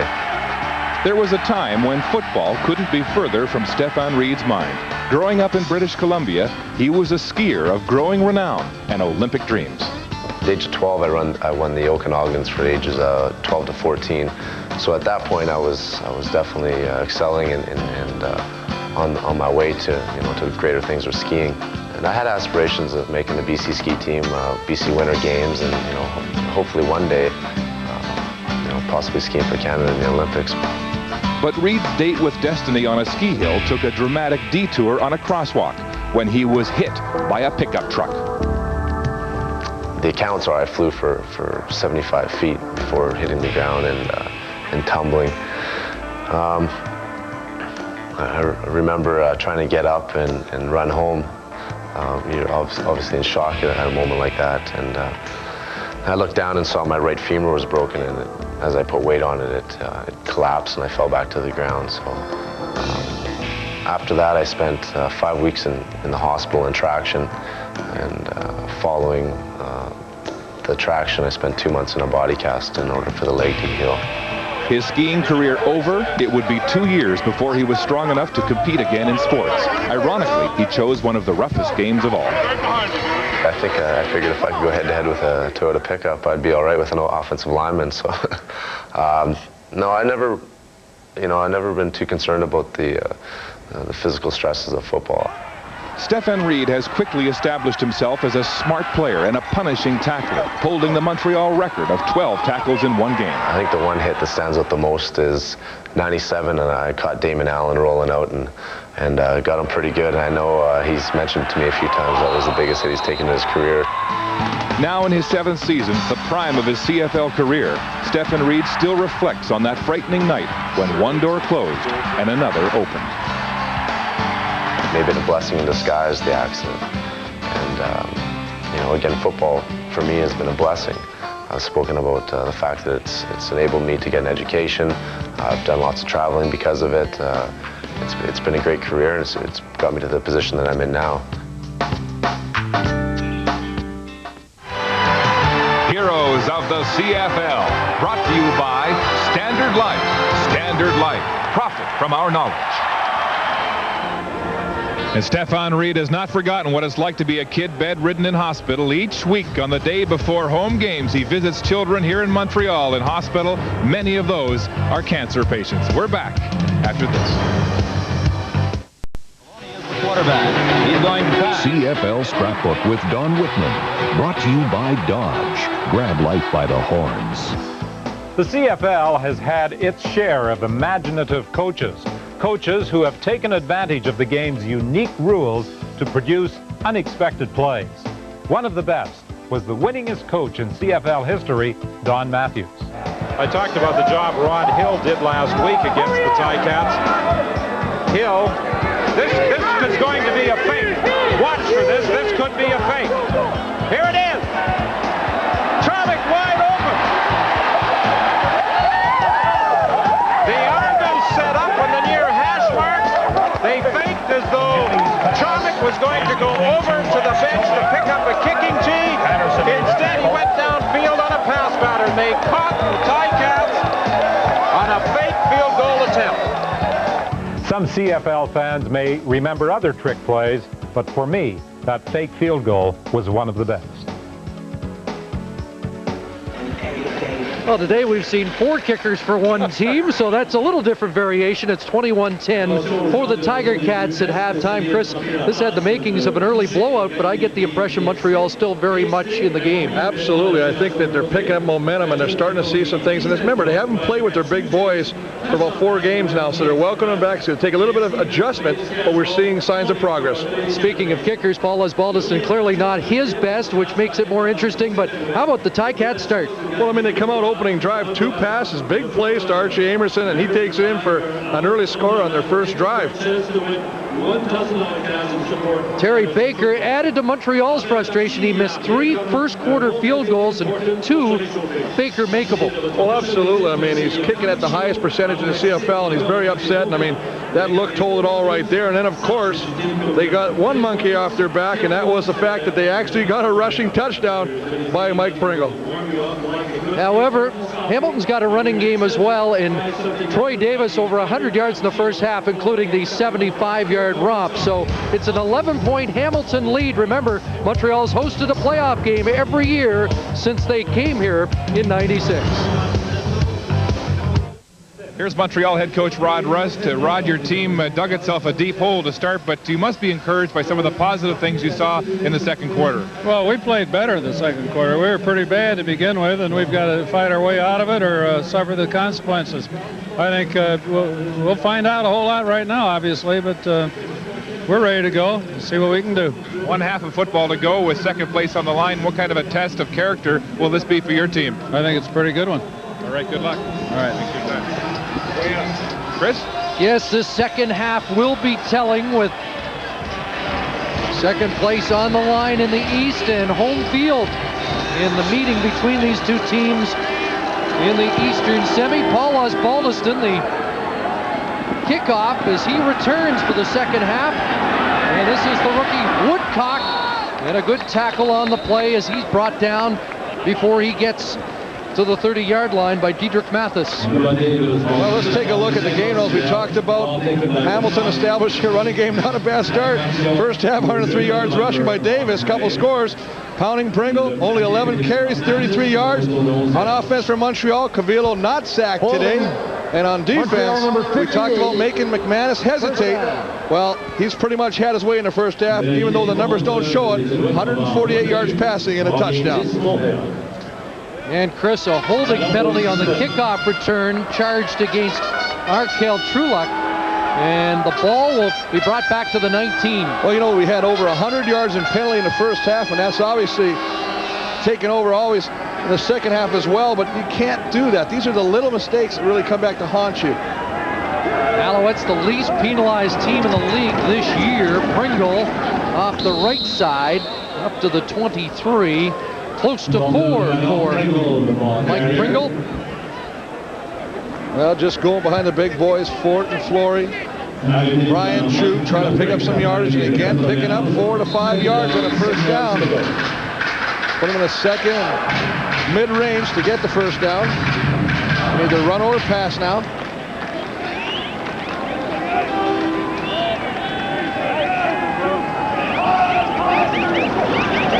Dropped back in coverage, and the pass incomplete.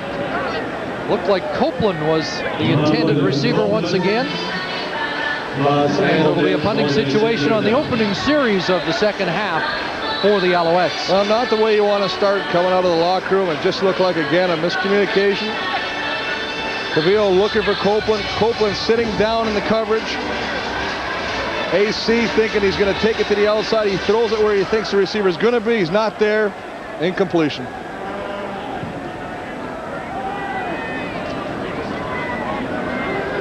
There's Amerson, and he will be fighting the sun in this third quarter.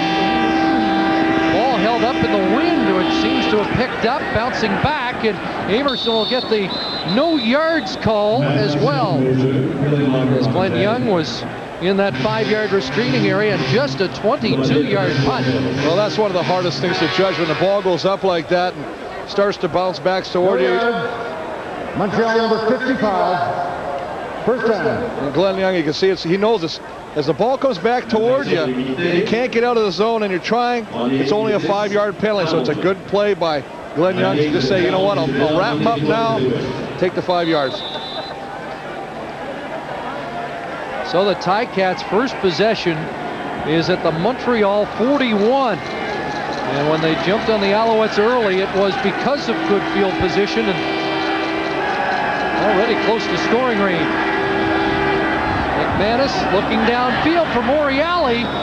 Had to look first over his left shoulder and then change to the right, and the ball fell incomplete. Well, just a six-pack, emptying the whole backfield. All receivers out, all six. Gets one-on-one. He's working against Torrey Hunter. Pushes off, gets there, but as you say, the ball just out of the reach of Mike Montreal, who's looking for his, I believe, first catch this afternoon. Torrey Hunter now a fixture in that secondary for Montreal, as Alfonso Roundtree was released earlier in the week after starting the first 12 games of the season.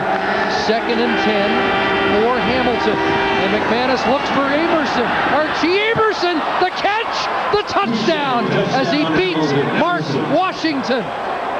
Unbelievable concentration of knowing where the football is, shown here by Archie Amerson. Mark Washington totally loses the football.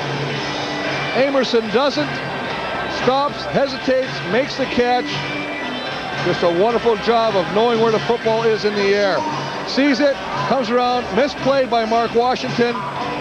As you say, another big play, and that's the way to start the second half if you're a Ticat fan. The 5'7" receiver wins the jump ball for his second touchdown of the game.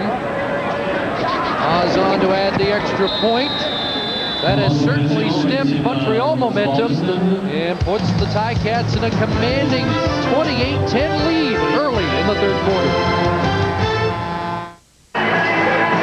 2 touchdowns on the day, 5 on the season for Amerson. And both have been very similar.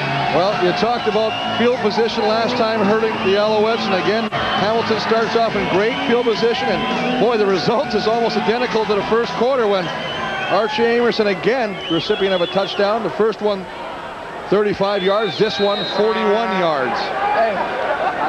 Osbaldiston kicking it off. And it will be Thomas Haskins from the 18. And he is hit before he crosses the 35 by Jarrett Smith. Well, Archie Amerson has run. Lancaster told us when he returned to Hamilton, a good fit and a guy who makes big plays, and really sums up his afternoon. Well, you wonder, I mean, he was in Toronto and he just didn't fit into their scheme of things. He didn't fit in there in certain offensive strategies that a player will excel in. And obviously Archie Amerson excels in the offensive game plan of the Hamilton Tiger Cats. 112 yards receiving on the afternoon, and Calvillo has to go to the air to get some things done. And he passes to Cahoon. What a catch by Cahoon. Jolted by Clifford Ivory. And the official on the play took a heavy hit as well, but Al McColeman got right up too. Well, what a nice job of holding onto the football, as you say. Taking a big hit by Ivory in the air, knowing he's going to come down. But it's the toughness of Ben Cahoon, knowing he's going in the middle. He's going into the traffic zone. Puts his body up, knowing he's going to get hit. Referee probably didn't know he's going to get hit, but they're tough guys too. Nice job by Ben Cahoon. 2nd and 7, and Calvillo looking downfield, picked off. The safety, Rob Hitchcock, comes up with the ball, his 5th interception of the year. Well, just a situation. We talked about trying to shake off some of the rust, and this is just another situation where Anthony Cavill overthrows a receiver, just not on the same page. They're just not right there yet. They're not meshing yet, the quarterback and the receivers. Sits back there. They got a nice job by the offensive line to allowing him a nice field of vision to throw the football, but again going for Copeland, but the safety, Robert Hitchcock, reading that play, coming over from his safety position to pick off probably one of his easier interceptions. second of the year against Montreal for the 1999 All-Canadian safety. Here's Troy Davis. Again, Davis with over 100 yards rushing in the first half alone, including a 75-yard touchdown run.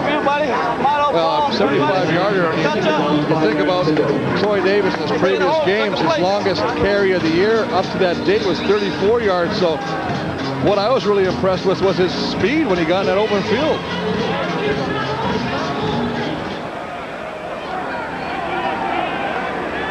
Ron Lancaster says we're going to give him the ball 15 times a game and see if we can establish a running game. If not, we'll just go back to the passing game. This time, nothing doing on the ground as Davis is smothered up front.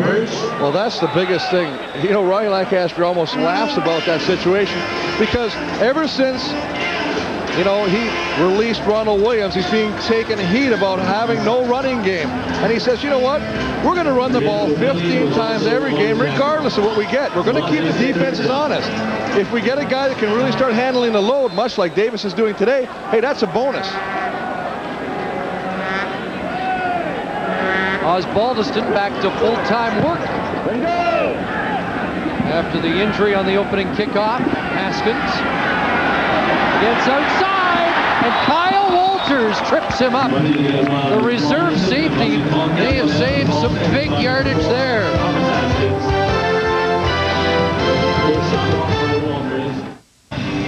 Welcome back to Montreal. Here's the game-worn jersey by Swift Birch III from last week's retro game on the CFL on CBC as we celebrate 50 seasons of coverage of the CFL. Now, if you're a sports organization and you'd like to have this jersey or one of many others from either Montreal or Calgary, you can email us at the CBC or fax us at 416-205-7396 and get one of these nice jerseys. Of course, they're all being auctioned off on bids for charity. Chris?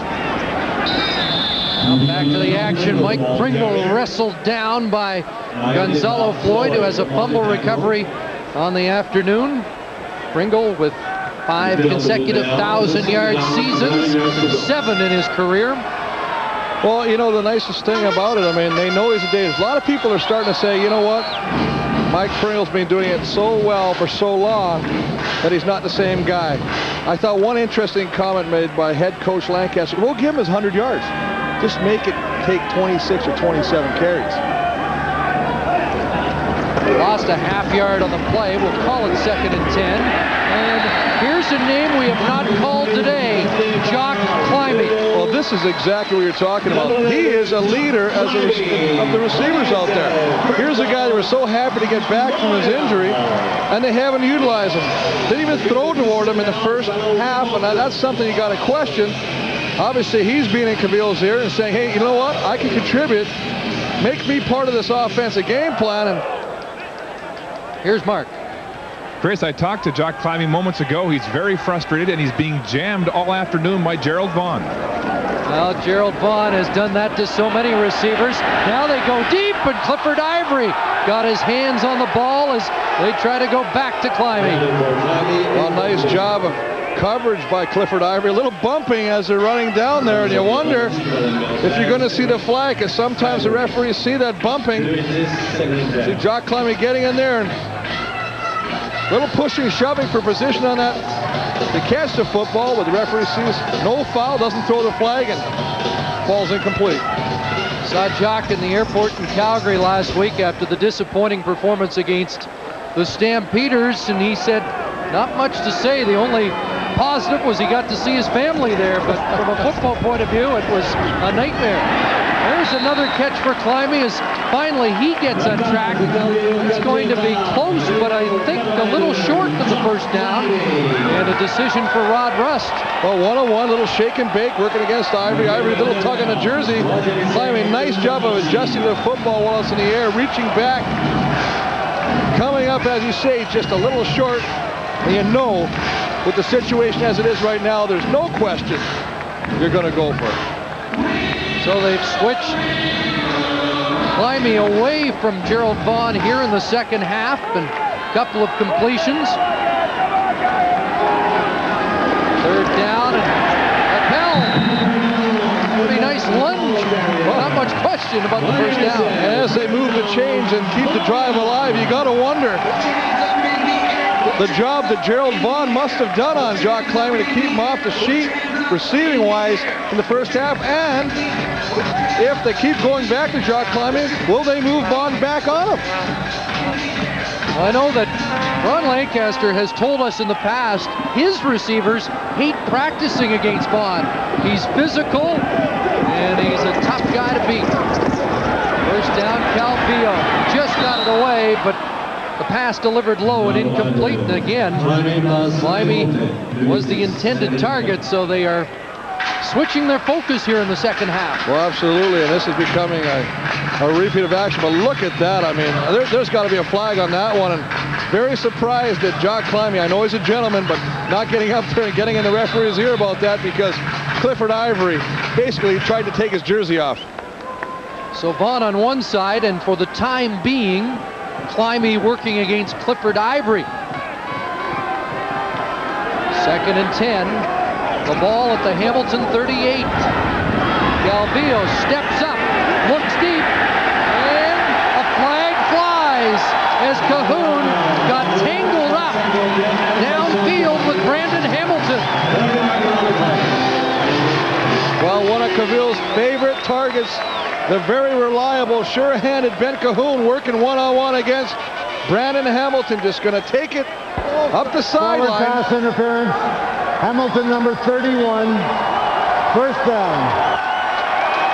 And there's always a situation when the ball is in the air and a long throw, inadvertently, someone always gets tangled up fighting for the football, and as a result of that play, the flag is thrown as Ben Cahoon can't get to the football.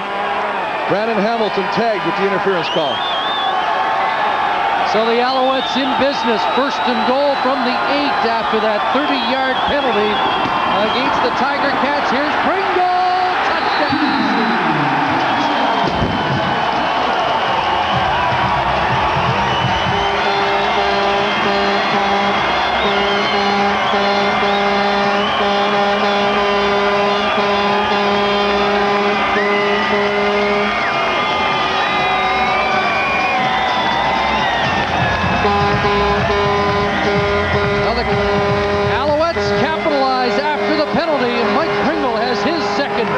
Of the day.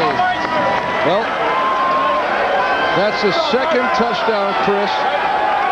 The Alouettes have scored today as a result of a pass interference penalty. Baker adds the extra point. That's the 15th rushing touchdown of the year. It's an 11-point Tiger Cat lead. The CFL touchdown leader back in business. Mike Pringle has returned, conferring with Neil Fort about that last major score. Well, I tell you what, the center right in front of Cavill right here, and this guy, they're going to run a slip block to the linebacker. It is an absolute wonderful job. Look, he cuts him down, 57th floor, he gets on the linebacker, Lamar. That is execution at its best by that offensive line. Could still be a very interesting second half. Jeff Johnson on the return, stacked up before he gets to the 40, and Stephen Reed threw a right hook that will be flagged. Ball taken by Tom Davis. Well, you know, the frustration of maybe being held on the special teams, but again, a penalty. Unnecessary roughness. Montreal, number 47, first down. You know, it's a penalty you just can't take. I mean, by the veteran. You know, Chris, prior to the kickoff in the Alouette huddle, he was very animated, trying to fire up the troops, trying to let them know that this game was still very winnable, and the enthusiasm well, you know, got the best of him. And it's funny, the fight was with Tom Hips, who was a former teammate of his.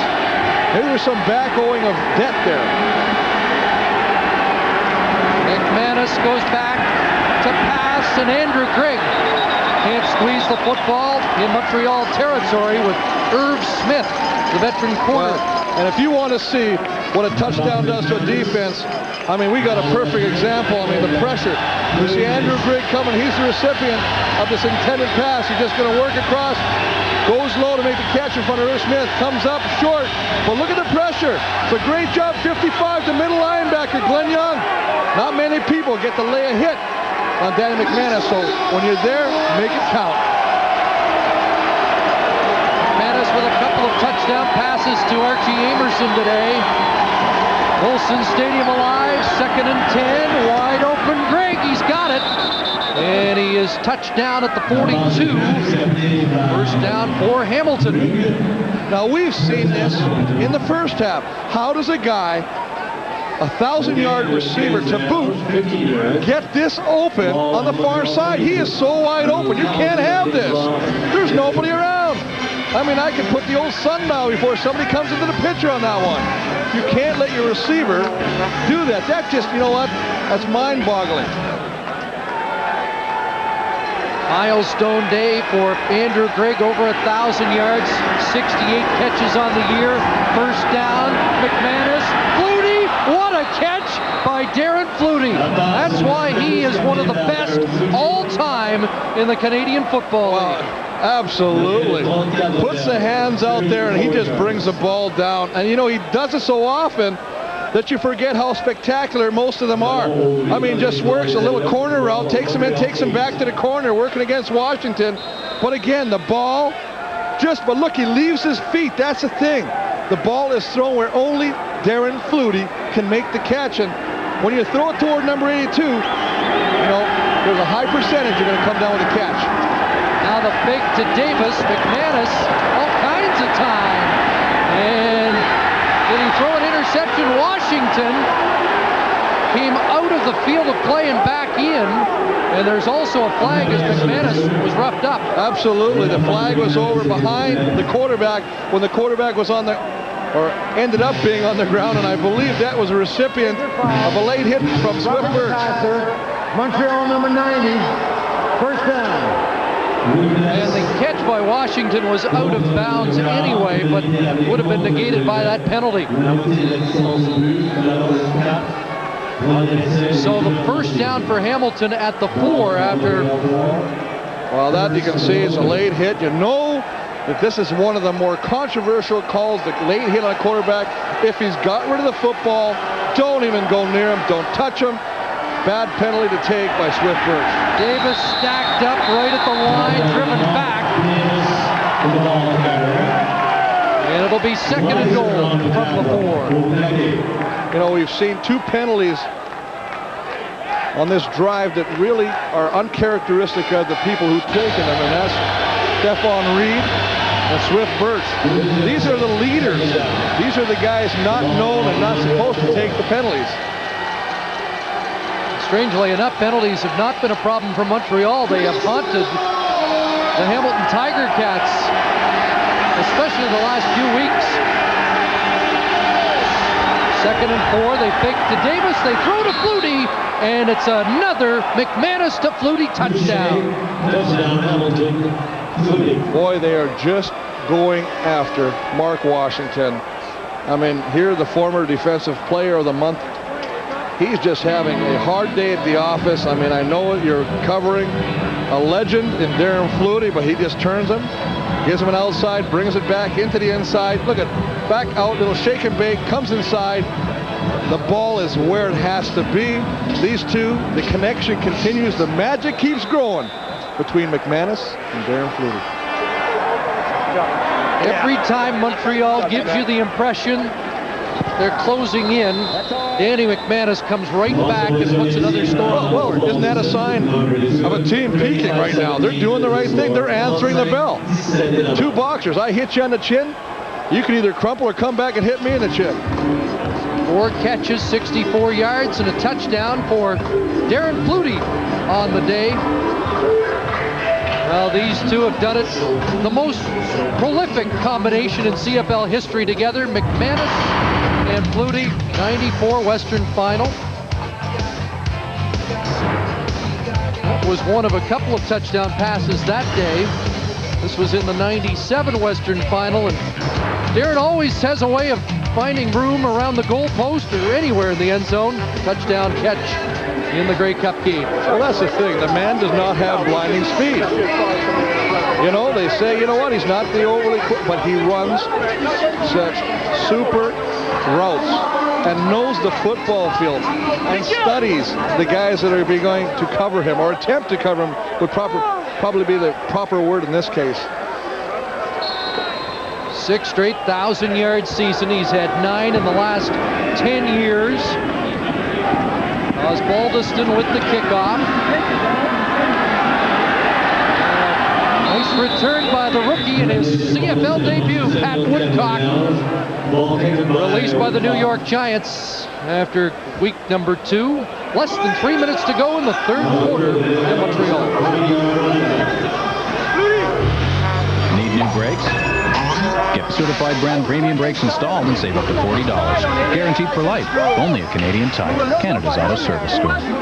Washington, he's jumping outside every time. I think he thought he had help from the linebacker. He does it every time. He jumps outside. Well, Darren Flutie. I gotta go get warm. If you find a warm place, let us know, Darren. It's cooling down here. Thomas Haskins with a first down near midfield. You know, it's a beautiful day. It's nice out here. And I got to wonder, you guys from Ontario, you get a little chill near, the sun goes down, and right away you got to park on. That's a nice football day.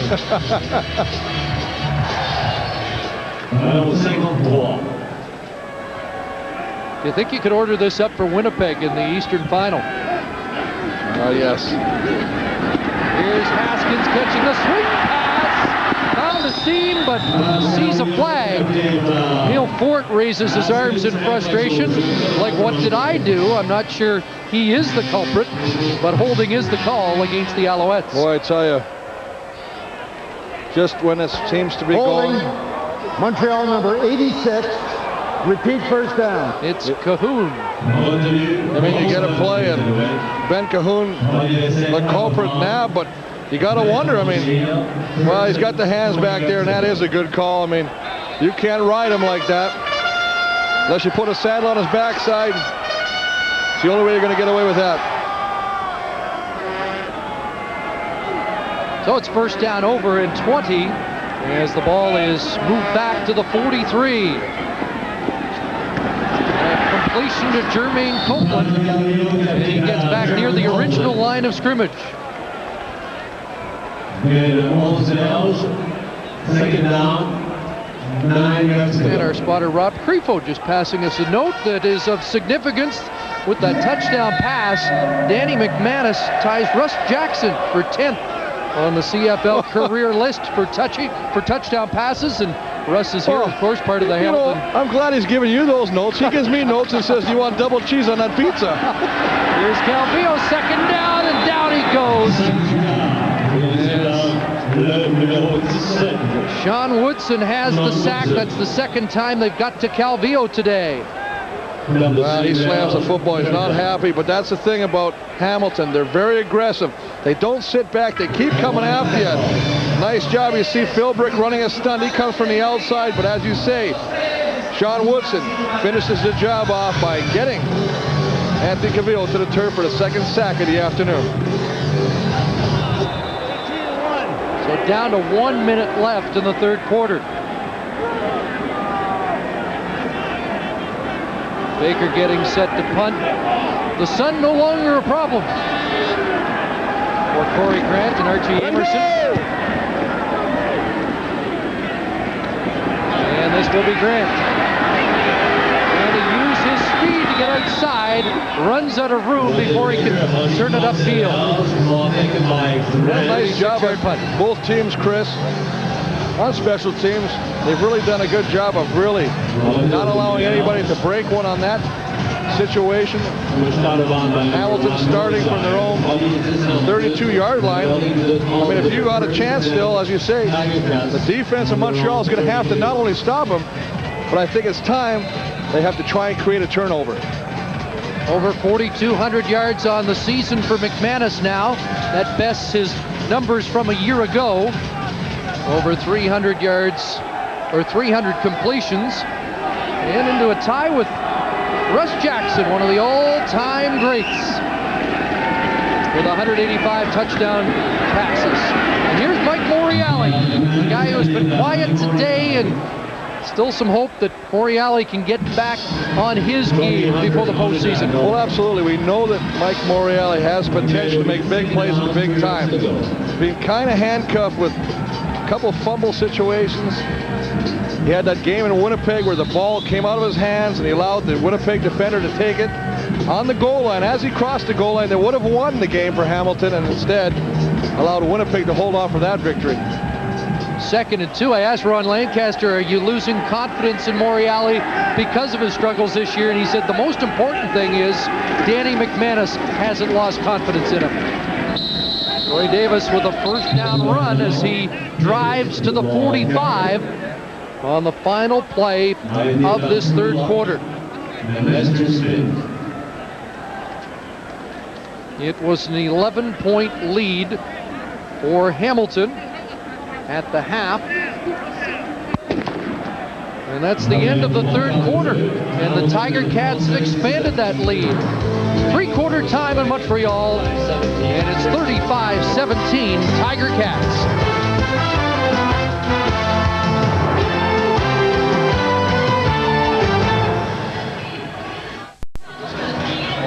Hamilton with an 18-point lead in what will be the final game at Molson Stadium this year, unless Montreal comes back.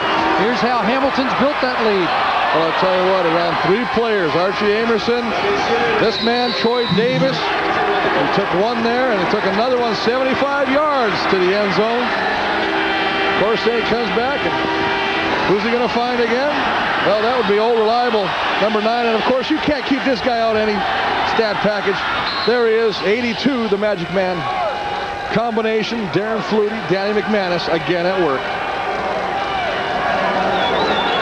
Ticats also scored 35 points. There's a pass knocked down at the line of scrimmage. There is a flag on the play. Ticats scored 35 in a 35-33 win over Calgary. And in that game, the defense chipped in the scoring. This has been their best offensive effort of the year. Well, absolutely. As we look at 3-quarter stats, I mean, again, misleading time of possession, favoring the Alouettes, but I mean, 348 yards, 206. It's just the big plays.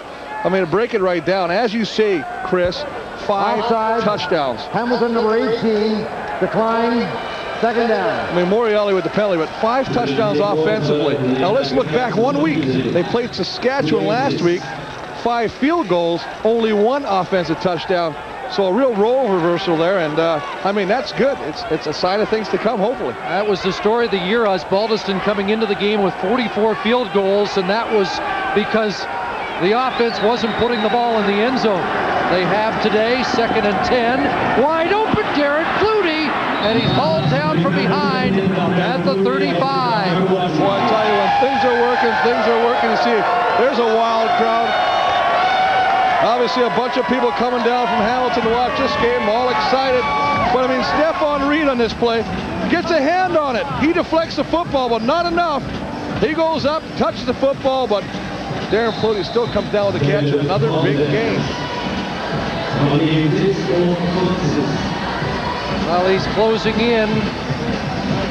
It could happen next year. Darren Flutie could become the all-time leading receiver in the CFL before it's all done, although he is talking retirement. That pass behind Amerson, incomplete. Well, going back, little swing pass over the middle, trying to hit Archie Amerson. You know, one of the guys that we haven't really talked about today, and a guy they're really looking forward to stepping up, is Corey Grant on the outside. I mean, here's a guy that could only help this offense if they ever get him involved. I mean, he's the fastest guy on this football squad. You've got to start using him, and he's got to start making the plays. And he had been in the last few weeks, 12 catches the last 3 weeks. And again, Coach Lancaster saying that he's really gained the confidence of the quarterback. He's been on a roll, but not today. Instead, Greg and Flutie had the possession stuff, and Archie Amerson the big payoff. Well, another flag. No, you can smell it in the air. It's almost playoff time, and you love the fact that these two teams are going to meet in the Eastern Semi, and no love lost between these two teams. Unnecessary roughness. Montreal number 47. Stefan Reed again. Well, he's definitely frustrated. That's his second one, and he's not happy. And right in front of the Hamilton bench, you can just see him. He's frustrated. He's telling the referee, he says, you know what, just let us play the game. But of course, it's never going to happen. To see him just taking him out of bounds right now. He's going to toss him out. I don't know about that one. That's, you know what, absolutely, that's a bad call. You know, most of the time we're supporting the referee's decision, but this is a game. They are wearing equipment. 1st and 10 from the 15. Over the wrong shoulder looked Andrew Grigg, and it sailed by him incomplete. And you can see Danny thinking he's going to keep running straight. He's pointing, don't cut it off. Don't take it to the sideline. Keep going to the end of the end zone. Nice job of an arm move. That's a defensive lineman move at its best right there.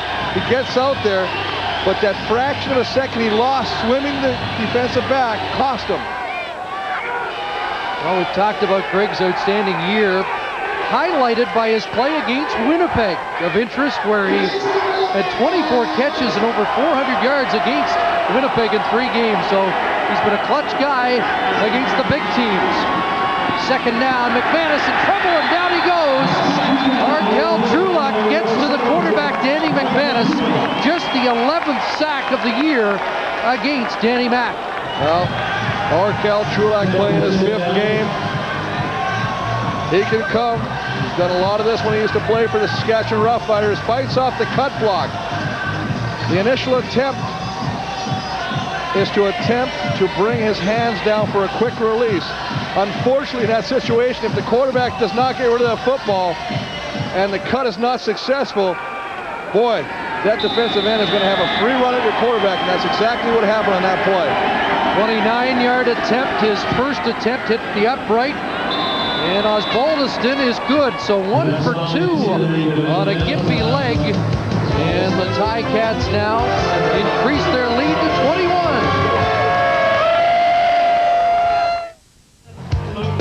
19,601 jammed into this idyllic setting at Percival Molson Stadium. Disappointed with the results so far. The Ticats seem to be on a roll, and they will entertain Toronto in their second to last regular season game on the final weekend of the regular season. Darren Flutie and company trying to ensure that the game against BC on November 6th really doesn't impact on their season. There's Kyle Walters with another special teams tackle. Let's take a look at the standings. Of course, the Bombers have clinched first. They'll host the Eastern Final. If this score holds, Hamilton will host the East Semi. And the Argos with a critical victory again on Friday night in that crossover situation in the West. But Chris, even though they're losing, there are at least some signs today that the Alouettes season is not lost, even though they are on the verge of 6 consecutive losses. Well, you know, that's the biggest thing. I mean, you know what we're playing here? We're playing a question of what if. Because they're going to say, what if we rested Cavillo to the playoff game? Or what if he would have played today and he might have got hurt? Or what if we waited till next week? Or what if I won $1 million on the way home? I mean, that's the big question, but I think you got to have him in there right now. It's not, the shoulder's not going to get any worse. But the biggest thing, as you say, that they're going to get out of this is he's getting a lot of reps in real game action. And I talked earlier about field vision. Because when you come back after an injury, a quarterback will tell you, they see everything a little different. It takes a while, even a couple games, to see the whole field. It's like going from a black and white TV to a color TV. You see everything a lot brighter. And Calvillo sees an open receiver over the middle. And there's Jock Climby, who's had a better second half. When you mentioned the $1 million, I thought maybe you'd had a tip on that 50-50. Well, you know what? We bought 50-50 tickets. And I did see some girls that were, and it looked like the girls that sold us the tickets, celebrating, high-fiving as they left the stadium here. So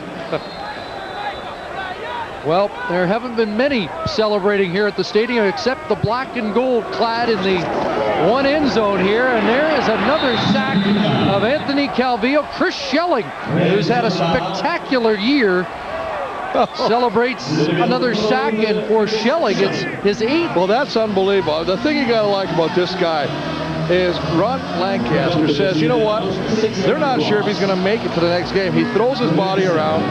He's a tweener. He's 187 pounds, but this is his spot. Does a great job of fighting off the block. They make the sack. I mean, he is the top linebacker in the CFL. If you look at the stats for sacks, it's all D linemen, and there he is. 2nd and 16. Calvillo on a roll this time. Now finds Pringle, who makes the catch at the 40. Then is drilled down. First down, as Mike Pringle has been a valuable receiver for Calvillo today. And that is a nice job of Mike Pringle. Not losing focus, seeing the quarterback in trouble, coming back and making a catch. It's not the greatest thrown ball, but he adjusts to it, comes up with it. Look, he slips and actually has to come down and dive to get the football, and then he pays for it. Not only does he make the catch, he outstretches, he has enough presence of mind to get up, and then of course Hitchcock and Vaughn are going to slam him to the turf. 24-yard gain, first down, Calvillo, and he's rocked. Down he goes, and Joe Montford has his 2nd sack of the game. That's number 18 for the year. Well, you better know that if you are playing against number 53 at the top of your screen, don't take a play off, because he won't. He does not take any of those. You know, you have some great pass rushers, Alfred Payton. You know, he's having a fine year this year, and he always said, you know what, you got to watch him because he'll lull you to sleep, like the great Grover Covington, who used to play for the Ticats. You know, he'd kind of lull you to sleep. You wouldn't think he's coming, and all of a sudden he'd blow by you. Not the case with this man. He's always coming. Alouettes have lost 35 yards on sacks today. 2nd and 19. Calvillo in trouble again. On a roll and incomplete, as he couldn't hook up with Ben Cahoon. Well, you got to wonder about this. We've seen this time and time again. The throws are not that sharp yet from Calvillo. I'm seeing a lot of throws that are going into the turf. Cahoon, he couldn't come up with a catch. Very frustrated, slammed his hands down the turf in frustration. He's running for his life, though. That offensive line usually buys him more time than that, don't they? That's true, too. I mean, I'm going to give you that. 36, he came and fucking hit me right in the face. What? The last one. I know that puts the Union card in jeopardy, but... Well, you notice I didn't say anything about him. I just said I'd give you that. Corey Grant picks it up in the end zone, tripped up, but you see the flag for no yards. 53-yard punt by Terry Baker. Well, again, another situation, Chris, of an excellent punt by Baker. Would have pinned him deep, and then they take another penalty, and now they're going to give Hamilton some breathing room. No yard, Montreal number 55, first down. So the ball comes out to the 15. 8:33 to go. Danny McManus in the driver's seat in Montreal.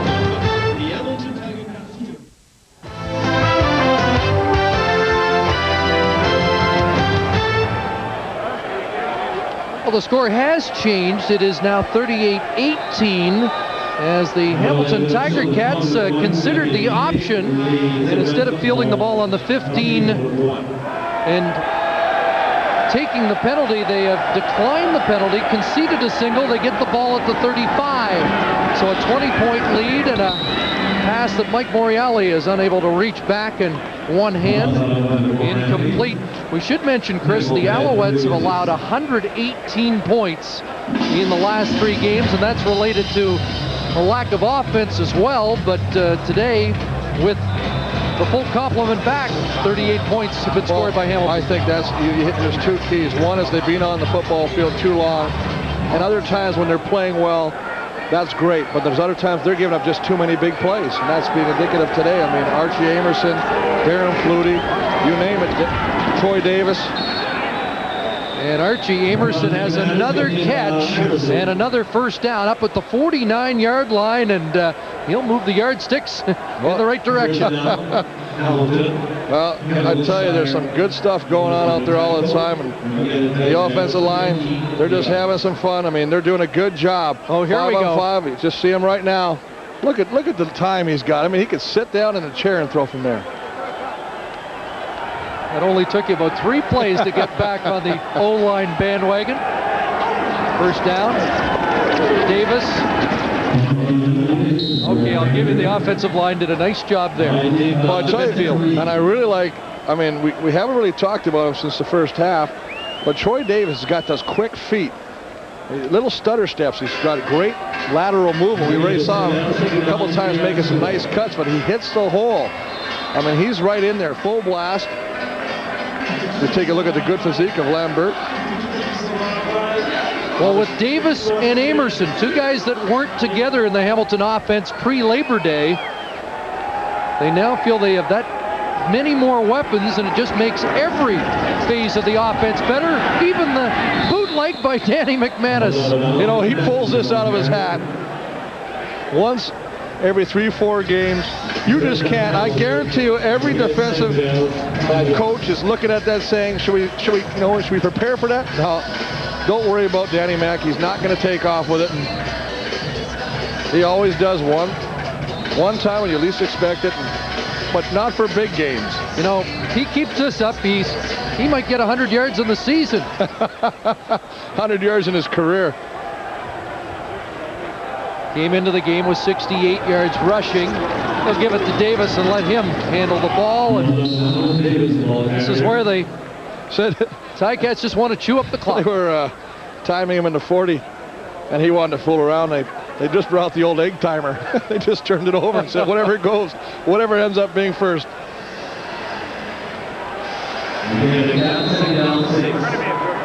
Well, Arkell Trulak got the sack earlier on Danny McManus.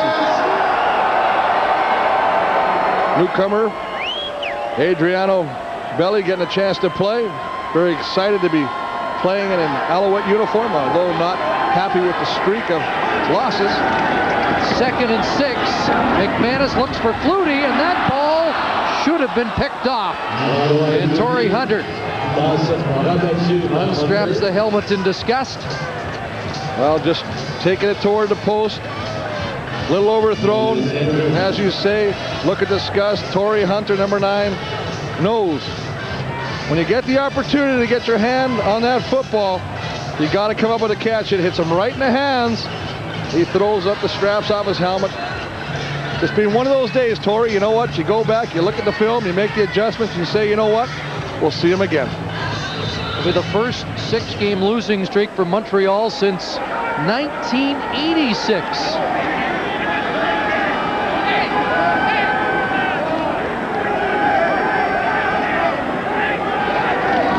Let go! Osbaldiston. And on a hop, Pat Woodcock. Stopped immediately. And Montreal comes back on offense after the 36-yard Osbaldiston punt.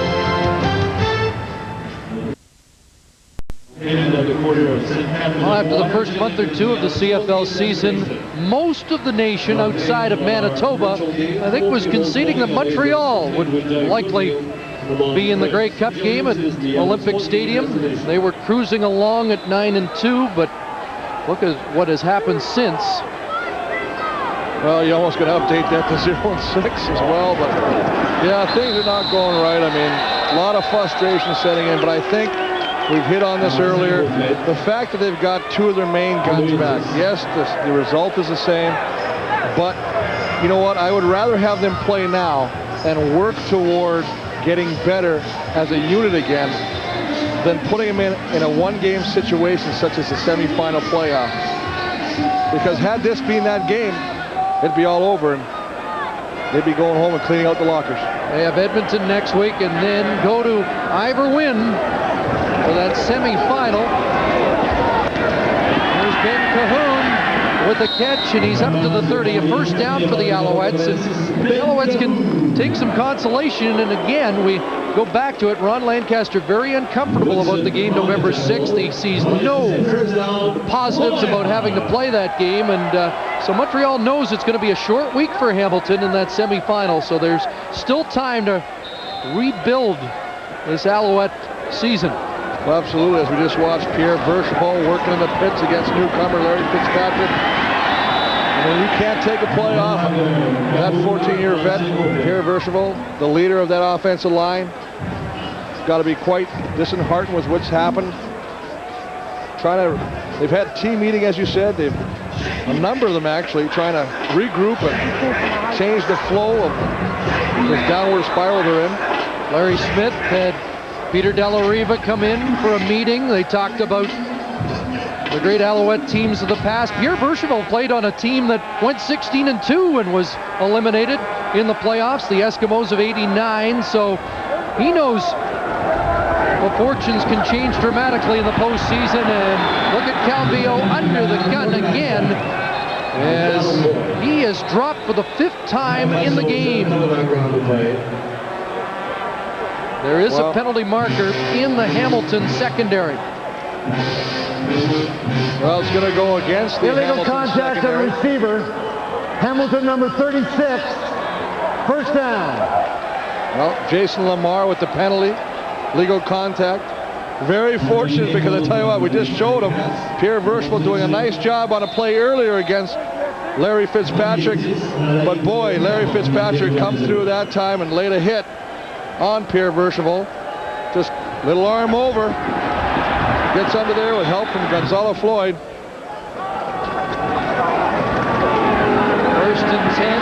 Calvillo being chased. Throws this one into the sidelines. And the pressure seems to be increasing from that Ticat defense that leads the league in sacks. This is something you gotta like. Hamilton is playing an aggressive, in-your-face. We're not going to slow down. We're not going to play the pillow defense. Even with the lead we have, 38-18 with 3 minutes to go, they're going after him every play.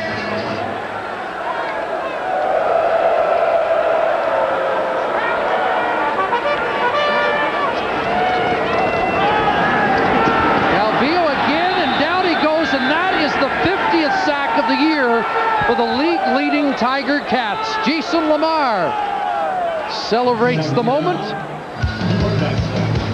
And we're under 3 minutes to go here in Montreal.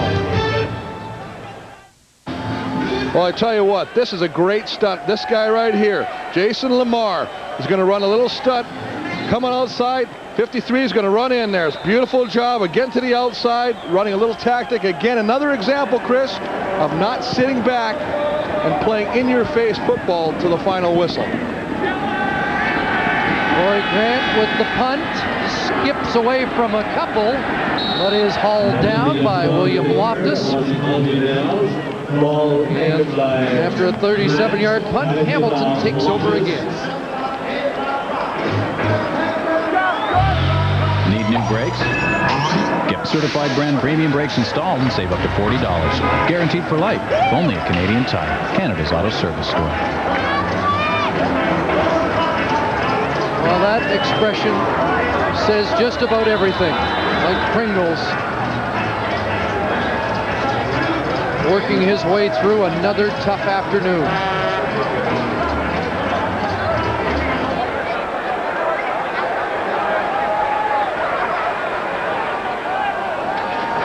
Danny McManus handing off to Troy Davis. Not much there. The Cats trying to work the clock.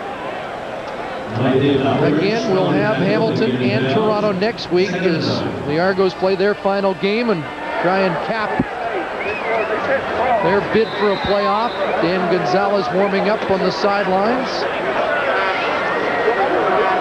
If the Alouettes get the ball back. I think that's a good move. You know, you're giving Calvillo almost a whole game. The game's out of reach right now. Put Gonzalez in. Save your big man for later. Flags down as Davis was collared and dropped by Trulak. Like the Alouettes had encroached. Yeah, it looked like number 78, Adriano Belli, jumping the gun. Outside, Montreal number 78. Repeat, second down. Well, we don't profess to be mind readers, but it looked like Mike Pringle was wearing all the frustration of what's been a difficult season in that expression. Well, you got to remember, this is a team that went to the Grey Cup last year, you know, against BC. As you say, started off the season 9-2, and boy, it's almost like a different team out here right now. It's hosted a playoff game every year since '96. Look at the drive of Davis, and flags flying. He's still going. That was unbelievable to midfield. In the last 10 yards, he carried about 10 Alouettes. But take a look at the offensive line. Look at Dave Hack, number 68. You know what? I tell you what. Go get me one of them cigars. I'm gonna have a smoke right now. But look at, watch this. He picks him up. He's literally pushing him. Look at 68, 67. They're all in there. 65 Lambert, 66 Mihalik. God. You know what? I'll tell you what, if I had hair on my head, I'd be standing right now. However, it's all for naught. Apparently they're listening to you down there. Steel time. All day, baby. MVP. Jack time, baby. Jack time. Thumbs up right now. Danny McManus, prior to the game, said we're starting to ride a wave. Let's see how far we can ride it. And that wave is getting a little bit bigger. First down. The penalty was after the original first down, so I think you hit it right on the head. What's up, y'all? Back home representing out here in the Canadian Football League, having a little fun. You know what I'm saying? What's going on? Holla. Peace out. Somebody got a curse. Jason Lamar, the rookie middle linebacker, and Ron Lancaster took a lot of new faces on that defense, and they are coming together at the right time. Well, that's it. I think they lost Ben Huff. He's getting his knee repaired, having surgery. They got Fitzpatrick in there. They like this big kid. They look for the backside end on defense. Gonzalo Floyd is answering the bell right now. We're worried about the running game. Well, looks like Troy Davis might be the cat. As you say, they're all filling the spots. Davis up to 139 yards rushing today for a team that doesn't have a running game. Coming home. And it's 3rd and 6. And for once, our spotter, Rob Creepo, hands me some important information. Aside from the pizza order, and it basically says, makes for a happy train ride home. And I'm assuming we're talking Hamilton. Because there might be some guys shipped out of here. I think after the game, he gives you your train ticket back to Winnipeg, too. I might get there faster. All the stops now. Osbaldiston to run it away. And go!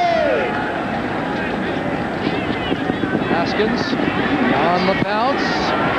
Bounces off a couple would-be tacklers, and finally Lamar brings him down. And Danny Gonzalez, we presume, will come out to direct the offense for their final series with 1:31 left on the clock. We should also mention there was a thrilling game here yesterday, Chris, at Molson Stadium. The McGill Redmen drove 102 yards in the dying moments of the game and scored on the last play of the game for a dramatic 28-23 win over Laval. CIS football in Quebec has really taken off. And our congratulations to Chuck McMahon, the former Calgary Stampeder assistant, the former Alouette slot back, who is the head coach at McGill for the victory yesterday. Here's Gonzalez dumping it off. Eric Lapointe, first time he's touched the football today. Well, it's a chance to give some players who don't normally get a lot of playing time some opportunity to try and make a case for themselves. Eric Lapointe, who will be a good football player, is right now a good role player. Special teams most of the time, but does come in and spell. Play a little bit more when Pringle was out. Out the flat, and a pass incomplete. Stretching out was Cahoon. Unable to bring it in. Well, a milestone day for Andrew Grigg. Cracking 1,000 for the first time in his career today. Terrific year for Grigg. Well, I think that, they're talking about Say hi to in Andrew. a Say hi to humorous Daddy, way, as we Anthony. see Andrew Griggs saying hi to people back home. I mean, they're taking the train ride home. They've clinched the home field for the Eastern Semi. That's a big thing. And he's like, what? He's like, what? It'll be interesting to see how they approach BC. It's not like they've got a huge practice roster and they can bring a bunch of spares in to play that game, and it may have major implications for the Lions, depending on what they do. Here's Amerson scampering away and getting some extra yards across the 30, and now less than a minute to kill for the Ticats before they post their 10th win of the year. Well, you talk about the implications there. Well, what about the implications possibly for the Argonauts, who would have to hope that Hamilton beat BC on that final game if they win their last one? And well, I know people have had fun with different Grey Cup possibilities with the crossover, and some have mentioned Toronto-Winnipeg could be an all-Southern Ontario final, Toronto-Hamilton, and yet Toronto might not make the playoffs, and I know I won't be welcomed in Winnipeg after that suggestion. Well, as much as I get on the offensive lines bandwagon, boy, every time you speak about having an all-Ontario final, you start dancing. You've got a little rhythm in you. Well, the only reason I suggested it will be played indoors, so both teams will be very comfortable. It won't be cold. Oh, I know that. You can pack that parka. Well, you can see temper starting to flare. They'll just do another flag down there. Yeah, somebody just lost their cool and is getting pulled away. And is that Truelock again? He's pointing, and it will come as no surprise that Dave Hack is also in the midst of it. The man they call Dr. Jekyll, Mr. Hyde. Two personalities, one of the nicest, quietest guy in the team when he's not in uniform, but when he puts on that uniform, boy, he gets in an alter ego. But you know what? As a fan, you love this part of it. You love to see the emotions. And it should be. If I'm Montreal right now and I'm on the losing end of this 6-game losing streak, and I don't show anything at all, then I'm really questioning what's going on. And you see Irv Smith is... Irv Smith's lost it too. Veteran, guy that goes back a long way with this organization, and now Kelly Wiltshire and Dave Hack, and these guys are just reminding each other that they will meet 2 Sundays from now. Tell me that's not exciting. This is what it's about. I mean, if I was, someone that I could get down in Kelly Wiltshire's ear, I might say, you might want to pick someone a little less big than. With objectionable conduct, including a disqualification, Hamilton number 65. Paul Lambert disqualified.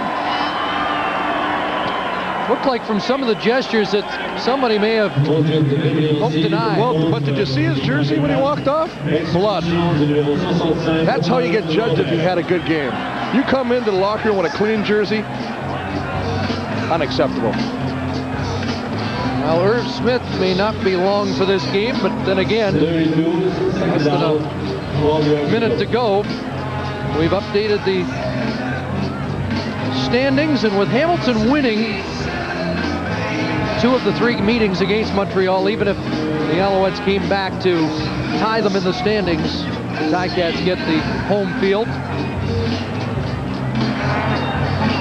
Looks like they've cleared all that out. Just to make sure I'm allowed in Winnipeg in a couple of weeks.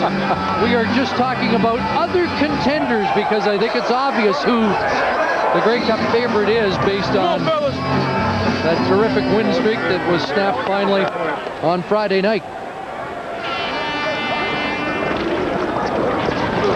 Troy Davis one more time as Davis adds to his CFL best performance in his rookie year. And here are the Western standings with the crossover, and Calgary and BC getting set to take the field at McMahon in minutes from now, and you can see that game on TSN.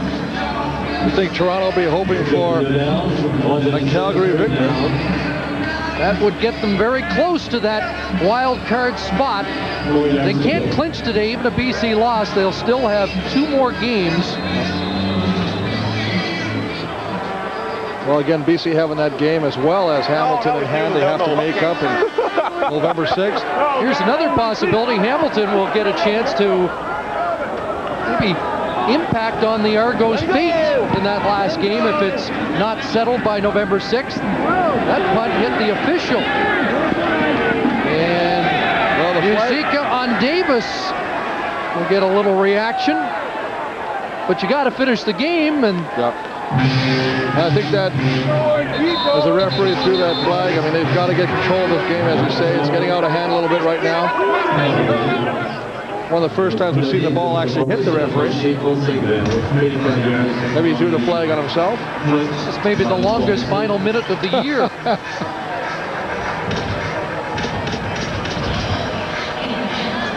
25.6 seconds to go. So I'll put you on the spot then. Decline. First down. Take Winnipeg out of the mix. After that, is there one team that stands out as the next best Grey Cup contender? Oh, that's really nice to throw me in a spot like that. I tell you what, if I'm looking at a team right now, and just judging from what I see from this past football game, I'm looking at Hamilton. I mean, I'm liking what I see on offense. I'm liking what I see on defense, but I'm really liking what I see on special teams too. I mean, Ivory and Vaughn, they have the ability to block punts. They got a good crew over here, and boy, I tell you what, as they say in playoffs, it's a new season. Throw the records out the window. No, I think you're right. I think right now Hamilton is really starting to open people's eyes around the league. The Osbaldiston injury is going to be a cause for concern, but there is still some time for that to heal up. It's been a long afternoon for Larry Smith, who was very active this week trying to rally the troops. Gonzalez airing it out. Davis a little push off, and he's going to get the call. He made the catch, but clearly pushed off on Hamilton to make that reception. Well, absolutely. Gonzalez going deep, trying to hit Tyree Davis. Davis sees the ball near, pushes off. Brandon Hamilton makes the catch, but all for naught. Interference. Montreal number 84. Repeat first down. 2.5 seconds to go. One more play before this one's in the books.